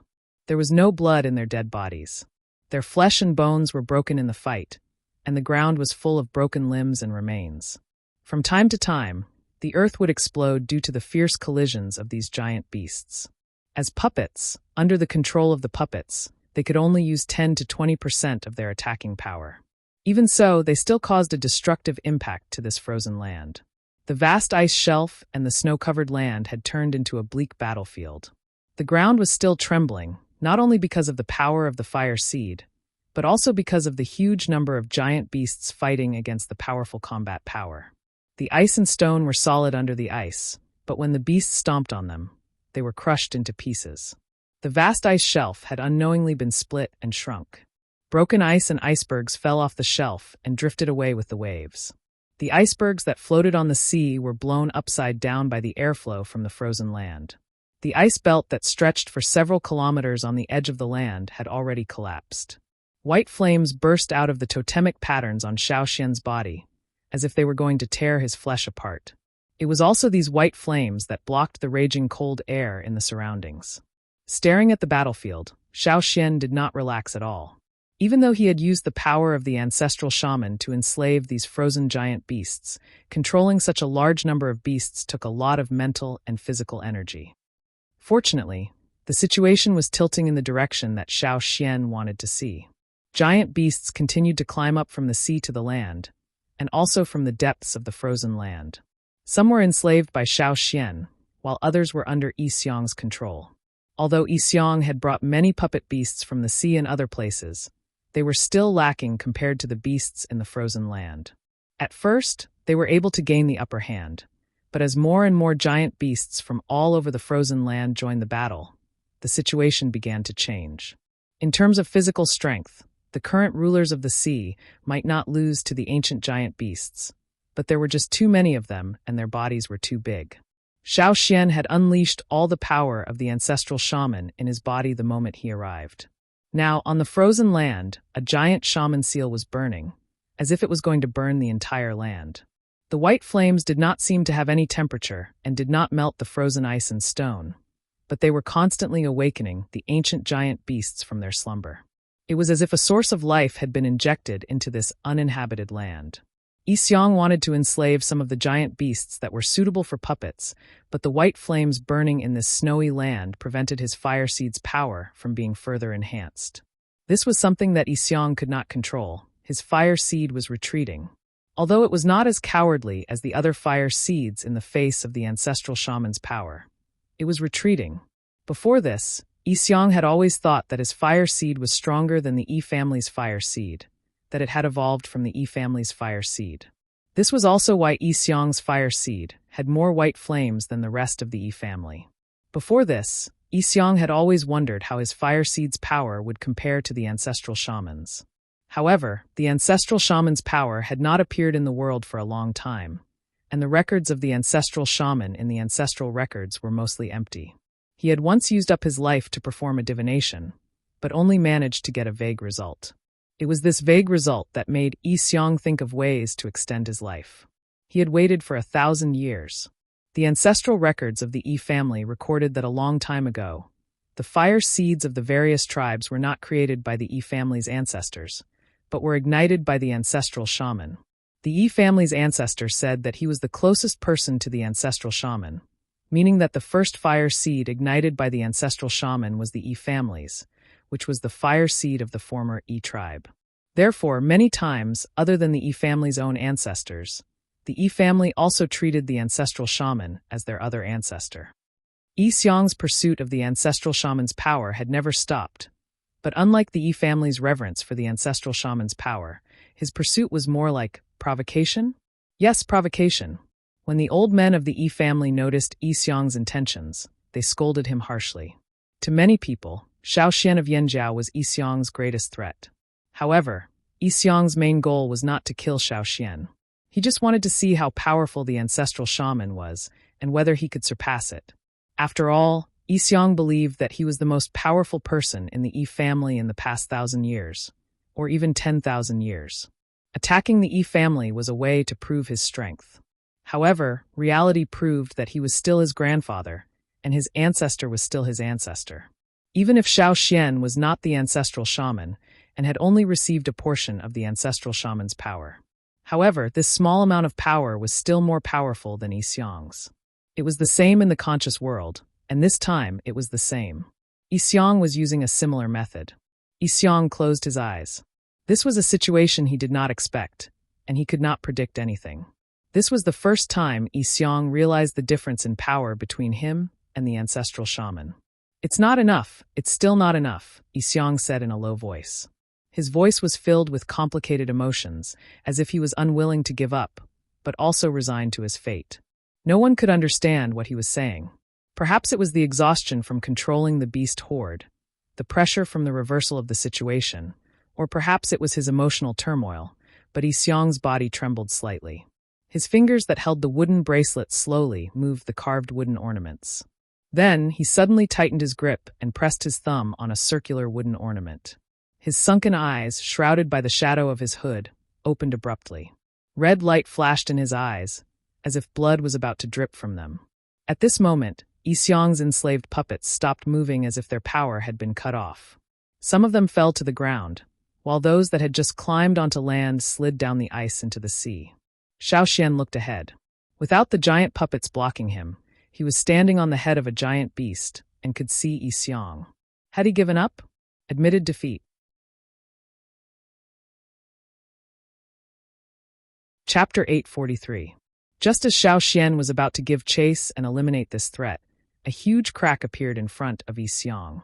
The last part of the ice shelf that was still intact broke away from the mainland. Pieces of ice broke away from the ice shelf that Yi Xiong was standing on as the seawater drifted away. The ice shrunk and thinned as it rapidly disintegrated. In an instant, the ice shelf that could withstand the weight of a giant sea beast could no longer bear the weight of a frail person. The ice shelf had shrunk to the point that there was only one piece under Yi Xiong's feet. The buoyancy of the ice could no longer support him. That world is not just a world of consciousness. It connects the past and the future. Have you seen it before? As he spoke, Yi Xiong began to sink. By the time he finished speaking, he had completely sunk into the sea. Xiao Xian could no longer sense Yi Xiong's presence when he sank into the sea. There was no trace of the fire seed's power. It was as if Yi Xiong had completely disappeared. Unless Xiao Xian dived into the sea to look for him, he would not be able to find Yi Xiong, dead or alive. There were sea beast puppets, but they were inanimate creatures with no consciousness. They had no sense of sight or smell. They could not be used to find people. Xiao Xian scanned the area again, but still could not find Yi Xiong. There was no way to pursue him. His ability to escape was impressive. Xiao Xian thought. However, Xiao Xian felt that he was severely drained. He was mentally exhausted and his head throbbed with pain, as if a giant beast was stomping on it. Continuing to pursue Yi Xiong would only worsen his condition. Xiao Xian was not as proficient as Yi Xiong in controlling a large number of puppets. If he was not careful, he would suffer a backlash. Xiao Xian did not want to suffer a backlash here. Xiao Xian stopped wasting energy controlling the giant sea beasts and decided to take a break. However, he soon realized that something was happening to the giant sea beasts he was no longer controlling. White flames burned from the bones of the controlled beasts. The tough ice crystals, the tough beast hides and meat, the bones that couldn't be pierced by blades and axes, everything was burned to ashes in the blink of an eye. The mountain-like beast was burned to ashes in the white flames right in front of Xiao Xian's eyes. The horde of beasts that had come from all over the place had all been burnt to ashes. Only the corpses of the beasts that Yi Xiong had enslaved were left on the ground untouched. For the time being, Xiao Xian couldn't figure out what was going on. The only thing he was sure of was that the corpses of the beasts he had enslaved had all spontaneously combusted into white ashes in the white flames. After the battle between the beasts, there was no longer any layer of snow on the ground. There were only a few pieces of ice scattered everywhere. Large chunks of the ground revealed their original color, but now, after the beasts were burned, the ground was once again covered in a layer of white. The giant beast that Xiao Xian was originally standing on also turned into white ash. Even its hardest teeth and claws couldn't escape this calamity. As far as the eye could see, it was all white. Seeing something, Xiao Xian walked over step by step. The layer of white ash creaked as he stepped on it. It sounded similar to snow, just not as cold. Xiao Xian walked to a spot and looked at a protrusion on the ground. He raised his hand and brushed away the layer of white ash that covered it. It was a piece of ice, probably broken off when the iceberg collapsed. Fortunately, it wasn't stepped on by the beasts, and because of the cold temperature, it didn't melt and was preserved. What attracted Xiao Xian's attention was the thing in the ice. A clump of grass. A clump of grass that had been frozen for who knew how long. The grass clump was the size of a watermelon, golden in color and tangled together.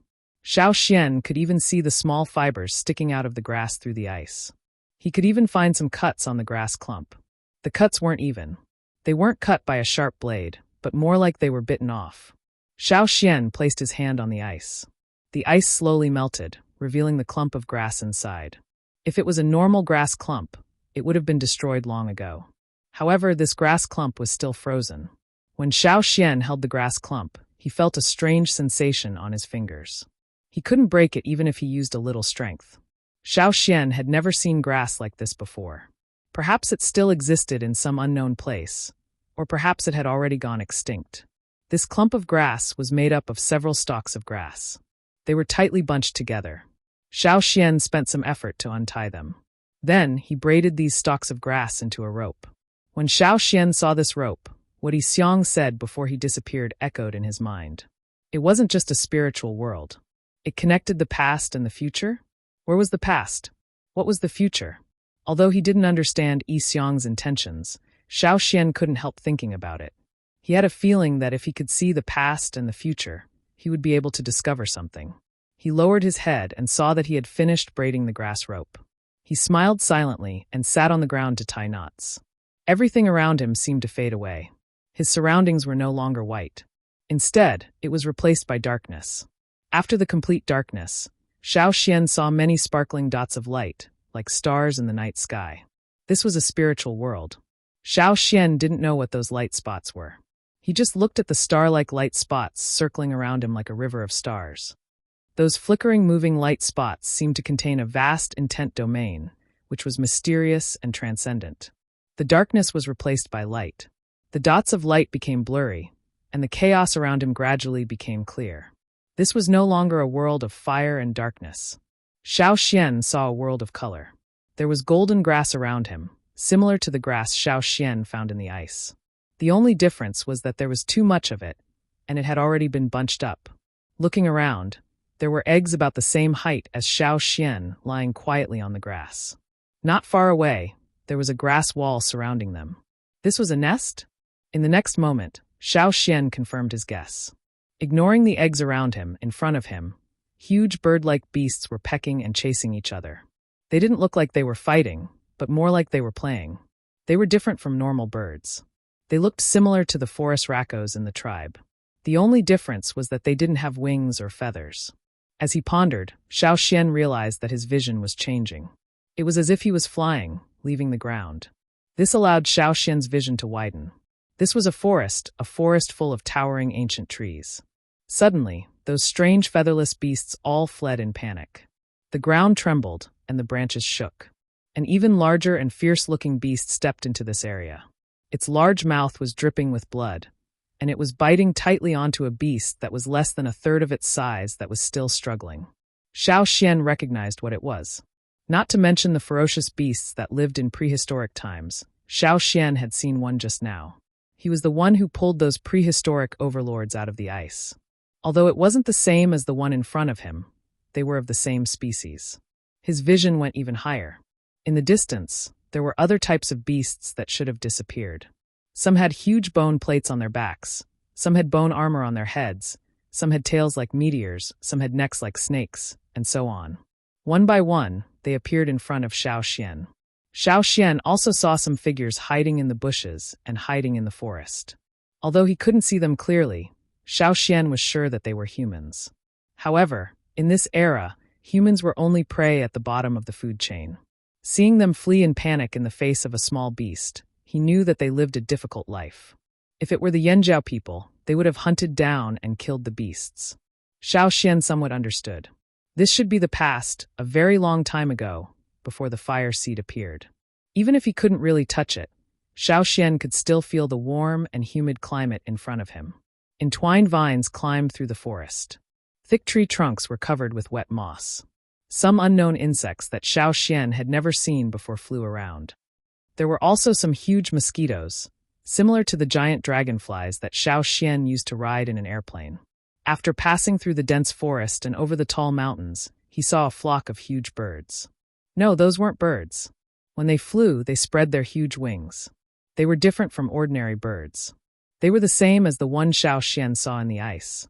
However, these beasts didn't have long tails. They were short-tailed. The largest ones were almost the same size as the largest eagle Xiao Xian had seen in Eagle Mountain. High up in the sky, a figure with a crest flew past and called out.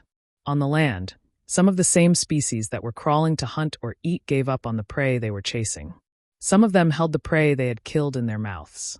They spread their huge wings and flew into the sky, following the figure at the front into the distance. More and more figures flew up. Some flew from the mountains, some from the forest, and some from the sea. In the end, they all gathered in the sky, blocking out the sun. Behind them, some flying beasts that were smaller in size and different in shape also flew up. This wasn't a flight of one species, but a flight of many species. They were like a long dragon with no head or tail. The bigger ones were at the front, and the smaller ones were at the back. Some of the faster ones were chased away and killed by the group in front. At the end of this group, Xiao Xian saw familiar figures. Those figures hanging at the end of the group were exactly the same as the pterosaur he had revived in the ice. This flying group of many species left the land and flew towards the boundless sea. After flying for an unknown distance, the land disappeared, and the blue sea was everywhere. The group at the front lowered their flying altitude and maintained a moderate distance from the sea. Those flying beasts with crests spread their wings and glided. They moved their stiff long necks and let out strange cries. At first, only the few leading beasts were crying. Soon, the flying beasts in front of them all started crying. Not long after, this long group of beasts also started crying. Their sounds were different, and it was impossible to tell if they were mixed together. However, if one looked carefully, they would realize that they all had the same rhythm.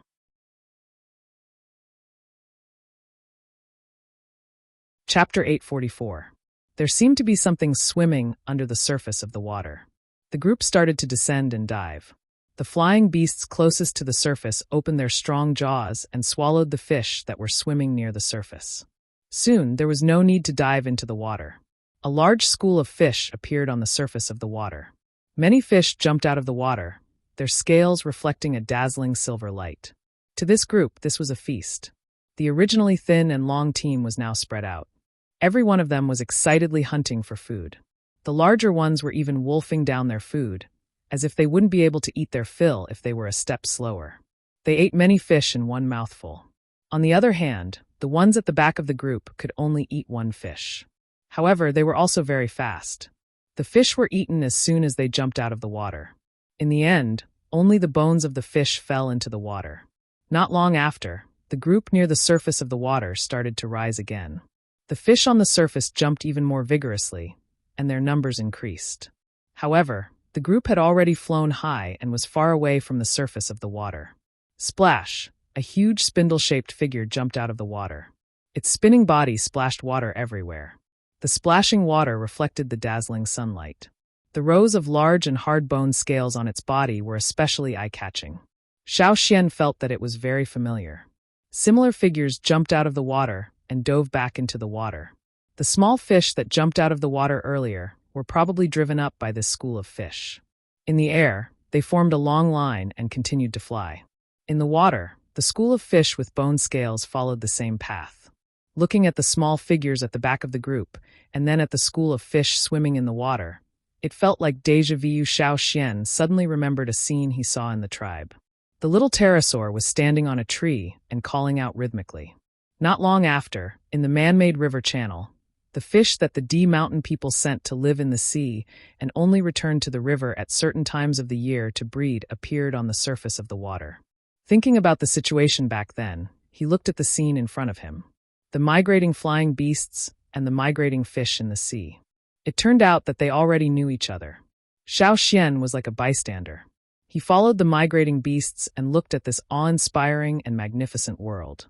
Everything seemed to be operating according to the fixed rules of survival. Thousands of years passed like a day. Until one day, a white light streaked across the clear sky and smashed into the ground. The exploding white flames scattered in all directions. The trees, fish, insects, birds, and beasts that came into contact with the flames were all set ablaze. The once arrogant overlords, with their huge bodies, sharp claws, and sharp teeth, could no longer help them. They could only howl in despair and roll on the ground in pain. White flames invaded this world. Xiao Xian watched as the beasts of all sizes ran towards what they thought was the safest place, where the flames couldn't reach. Many of them were stopped by the white flames midway and burned on the way. Humans, who lived in a narrow space, could not avoid it either. The people hiding in the cave were still unable to completely escape from the white flames. Those white flames seemed to be chasing after all life forms, wanting to burn everything. There were also flames that fell into the sea and kept burning as they fell into the depths of the sea. However, compared to the ground, there were much fewer flames falling from the sea. Therefore, many beasts living in the rivers, lakes, and seas avoided this calamity. The flying beasts that dominated the sky were not spared either. The humongous flying beasts with crowns on their backs were led by the largest flying beasts and flew in one direction in a group. Some of the beasts in the group could not withstand the flames and fell, turning into ashes. Some continued to fly with difficulty with their burning bodies. Xiao Xian watched as they flew to a piece of land, flew into the forest, and landed in a place. Their mountain-like bodies were stacked on top of each other, piling up into a tall mountain, like a collective cemetery. It was still déjà vu. The world was invaded by white flames. Those white flames could be seen everywhere. The former prosperity and vitality were no longer there. The beasts that thought they had reached a safe place escaped the burning of the flames, but they could not escape another calamity. The place where there were no white flames was instantly frozen. All the retreating creatures did not have time to escape, nor could they howl. After an unknown period of time, the world changed. The white flames were gone, as if they had dissipated into the air. Some of the trees seemed to have mutated and changed into different forms. The beasts that appeared also underwent huge changes. Those that crawled out of the water, crawled out of the ground, walked out of the forest, and so on. They were no longer the same as before. In the forest, on the other side of the towering mountain range, a figure broke through the ice and rose into the sky. Without its membranous wings, thick feathers covered its entire body. Its body had also undergone a huge change. The only thing that remained unchanged was its ability to fly. It spread its wings and let out a loud cry that broke the silence of the mountain range. The majestic figure seemed to want to fight with the sky again. However, only a few of them flew out after experiencing the flames. Most of them were buried in the mountain that had been piled up. Xiao Xian matched the scene in front of him with the place in his memory. This was the birthplace of the giant mountain eagles, and the place of their faith. Death and life seemed to happen in the blink of an eye. After suffering this calamity, when they crawled up again, they had a different appearance and were reborn. Xiao Xian's gaze crossed the distance and stopped at a seemingly ordinary mountain. In front of him was a cave. There were traces of human modification at the entrance. That was the place where humans lived. As night fell, the stones used to cover and protect the entrance of the cave were not moved by anyone. The entrance was not blocked. In the darkness of the forest, danger lurked everywhere, revealing its ferocity. The nocturnal beasts that had been reborn once again focused their attention on the weak individuals. Following the scent, they came to the entrance of the cave and surrounded it, quickly shrinking the encirclement. The stronger individuals pushed aside the other competitors and approached first, wanting to go in and kill their prey. However, the beasts that approached the entrance of the cave seemed to have smelled something bad. They paced back and forth, not entering the cave for a long time. A hazy white light appeared in the cave. As it gradually approached the entrance of the cave, it became clearer and brighter. When the white light approached the entrance of the cave, the nocturnal beasts outside seemed to have seen something terrifying. They retreated, their eyes filled with deep fear. A rough hand covered in scars trembled as it pushed aside the hanging vines that blocked half of the entrance of the cave. A figure walked out. He was only casually wrapped in a tattered piece of animal skin. He stood at the entrance of the cave and looked at the beasts outside. Finally, as if he had used up all his courage, he stepped out of the cave. In his other hand, a ball of white flame burned. It was this ball of white flame that made the nocturnal beasts, who were originally filled with bloodlust and murderous intent, shriek in fear as if they had seen their natural enemy. They turned their heads and rushed into the forest. Xiao Xian stood outside the cave and watched the figure walk out step by step. In the beginning, he was trembling as he tried to take small steps forward, but later on he took bigger and bigger steps. The frightened look of the beasts made his steps firmer. When those beasts howled and fled into the forest, his shrunken back slowly straightened. Holding the fire seed step by step, he left the pitch-black cave and walked towards a wider area, as if on a pilgrimage. The danger in the night moved away fearfully. The green eyes hidden in the trees sized up the person walking over. The fire had brought them change and new life, but they still could not avoid the fear engraved in their hearts. Seeing the person getting closer and closer, they let out unwilling roars and finally retreated and fled. The person focused on the fire in his hand, his eyes filled with desire and excitement. His unkempt hair was blown by the wind. His eyes reflected the white light of the fire, and strong emotions were fluctuating. A shout rang out in the forest under the night. Xiao Xian could feel the rising excitement and pride. White shaman patterns appeared under his bare feet that were covered in wounds and calluses. White flames rose from the ground and burned the approaching mosquitoes.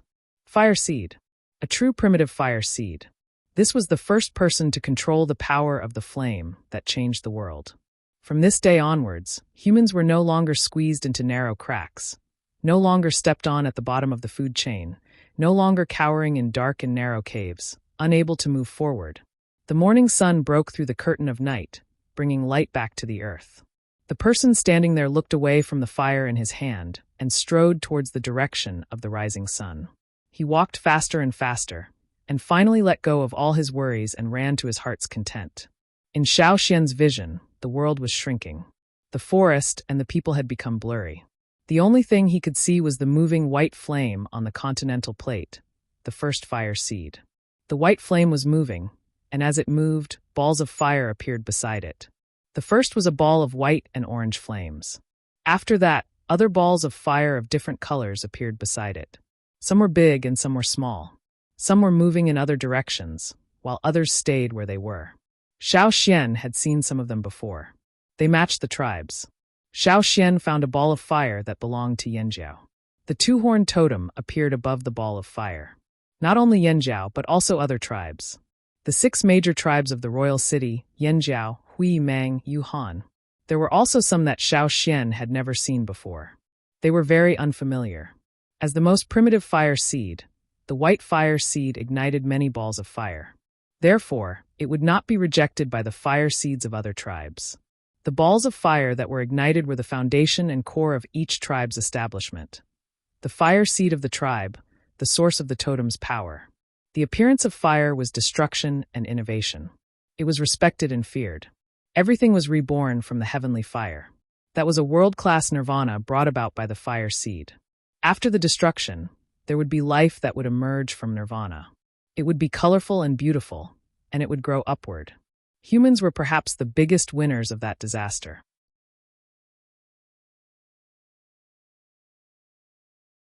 Chapter 845. As time passed, some of the fireballs were extinguished while others moved further away. Xiao Xian's gaze focused on one spot, and the scene was magnified. A pair of old hands brushed the rain-soaked ground and scooped up a clump of dirt. White flames emerged from the palms and the clump of dirt rolled, becoming smaller and more solid. Finally, it took the shape of an egg and became a rock. Xiao Xian could not see the person's face clearly, but he recognized the rock. However, after the stone was formed, the white flame gradually disappeared, and the figure also became blurry. In the end, it returned to the clouds. The stone flashed with white light, but it was not with the other fire seeds.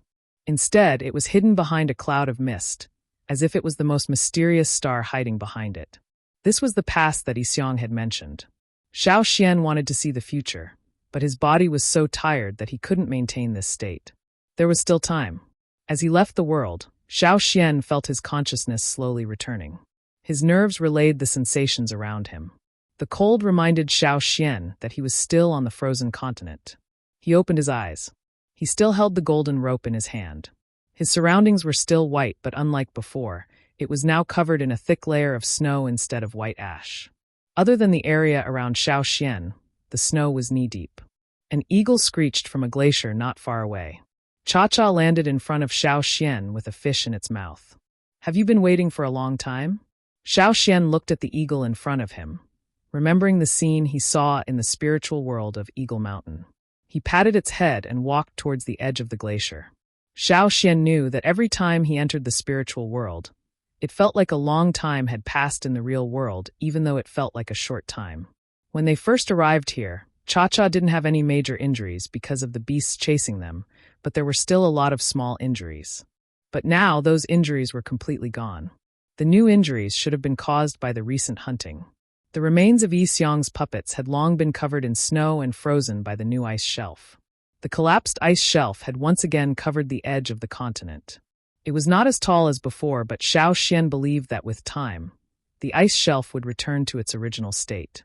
The ice shelf was not a few hundred meters above the sea, but the thick layer of ice was enough for Cha-Cha to walk on, not to mention Xiao Xian, who was lighter. Time to go back. The surroundings were still quiet. The ice seemed to reject all life. However, when he left the spiritual world, Xiao Xian saw some brief images. He knew that if that was the future, the glacier would soon become lively. Looking back at the white ice, Xiao Xian leaped onto the eagle's back. "Let's go." The sky was not as gloomy as it was when they first arrived. Yangguang's light shone through the thin layer of clouds. The ice mountain did not look so cold under the warm light. After Xiao Xian left, the frozen world remained the same. Day and night alternated. One day, on the quiet snowy ground, a figure emerged from under the snow. His back was black and his belly was white. His webbed feet stepped on the snow, and his body stood upright, swaying as he walked, looking blankly at the world of ice and snow in front of him. Behind it, a few similar figures came out from under the snow. They formed a group and wobbled towards the seaside. They jumped into the water clumsily. Some were knocked down by their companions and slid directly into the sea from the snow. In the water, their fin-like forelimbs were like paddles. They swam agilely and hunted excitedly. But not long after, the figures that jumped into the water scrambled to climb ashore. Some of them were too hasty. Not only did they fail to climb up, they even slid down a few times. It was very embarrassing. Not far from the shore, a slightly round head emerged. It was black with a tinge of white. It rose vertically from the water and slowly rotated. Its eyes curiously looked around, especially at the figures that climbed ashore. It stared at them for a while before slowly sinking back into the sea. Crack, crack, crack. The sound of ice plates cracking could be heard as a large crack appeared on one of the ice shelves. The crack was getting bigger and bigger, and the floating ice on the water surface was shaking violently. Looking from above, one could see that there was a huge black shadow approaching the water surface. Whoosh whoosh, strong air currents pushed up high water columns on the surface of the sea. In invisible corners, there were many lives that were awakening. This desolate land of ice, which was once almost devoid of life, finally welcomed a lively day. On the other side, Cha-Cha flew back along the same path. However, it did not head towards the desert. Instead, it turned midway. It was already very far from the ice land. What entered its eyes were high mountains covered in snow. It gave people a cold feeling. The wind was like a cold knife. "You've been here before?" Xiao Xian asked. According to the rough map in his mind, they could indeed fly towards the tribe. However, they had to pass through the forest where the fearsome beasts lived. In the past, they had to enter the forest from the tribe. But now they had to cross the unfamiliar mountain range. On the tall and uneven mountain peaks, there were several huge figures flying. They were giant mountain eagles like Cha-Cha.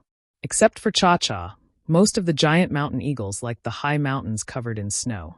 Flying forward, Xiao Xian also saw the ice fields and glaciers on the high mountains. The environment was somewhat similar to the Eagle Mountain.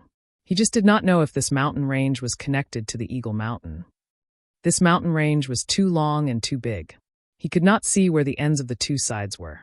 The melted snow merged with the spring water from the mountain and flowed through the unfathomable canyon. Then, it flowed with the water from other directions into a large river. This river, was it the river in front of the tribe?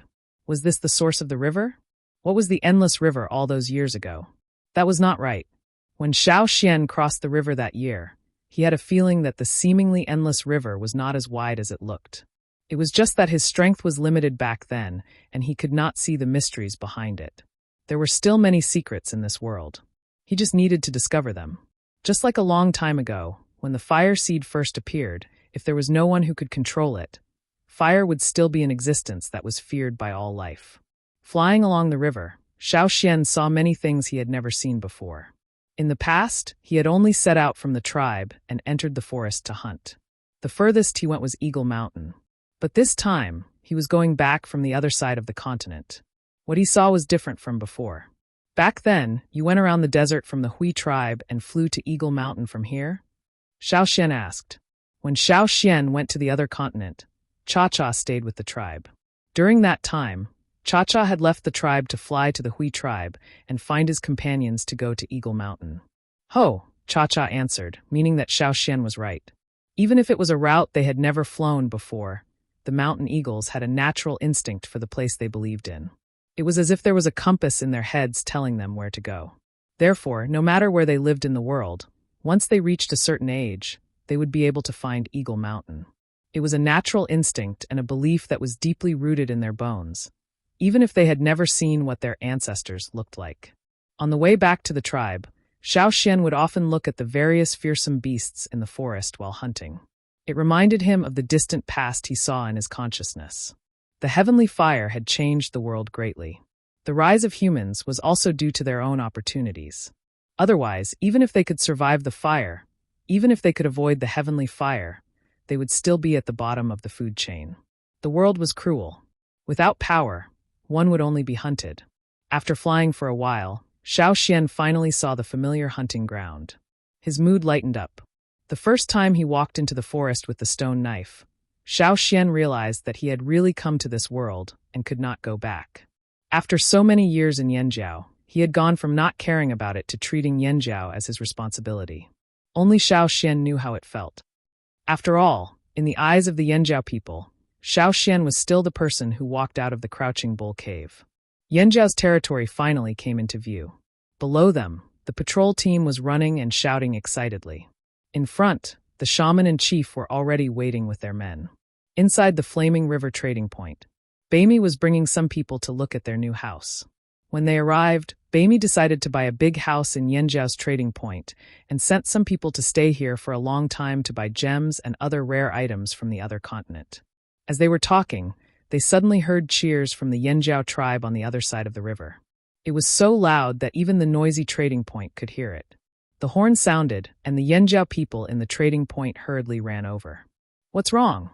What happened? The new travelers were confused. They hurriedly asked the others. Some of the elders who were familiar with the Flaming Horn tribe calmed down after the initial surprise. They pointed at the Flaming Horn tribe on the other side of the river and said, "It should be the Grand Elder of the Flaming Horn tribe. We don't know where he went, but he's back now." Then, they gave the other party a look that said, "This is common, don't make a fuss." Beside the man-made river that was dug around the trading point, the little pterosaur threw a fish into the water and looked up at the withered leaf birds chirping cha-cha on the other side of the river. It spread its wings and flew up. As it flew over the river, it called out a few times towards the water as usual. A few spindle-shaped figures that were longer than humans leapt out of the water. Their large bony bodies spun in the air, drew an arc in the air, and dove back into the water. You're tuning in to the Blimay's Sword of Destiny YouTube channel.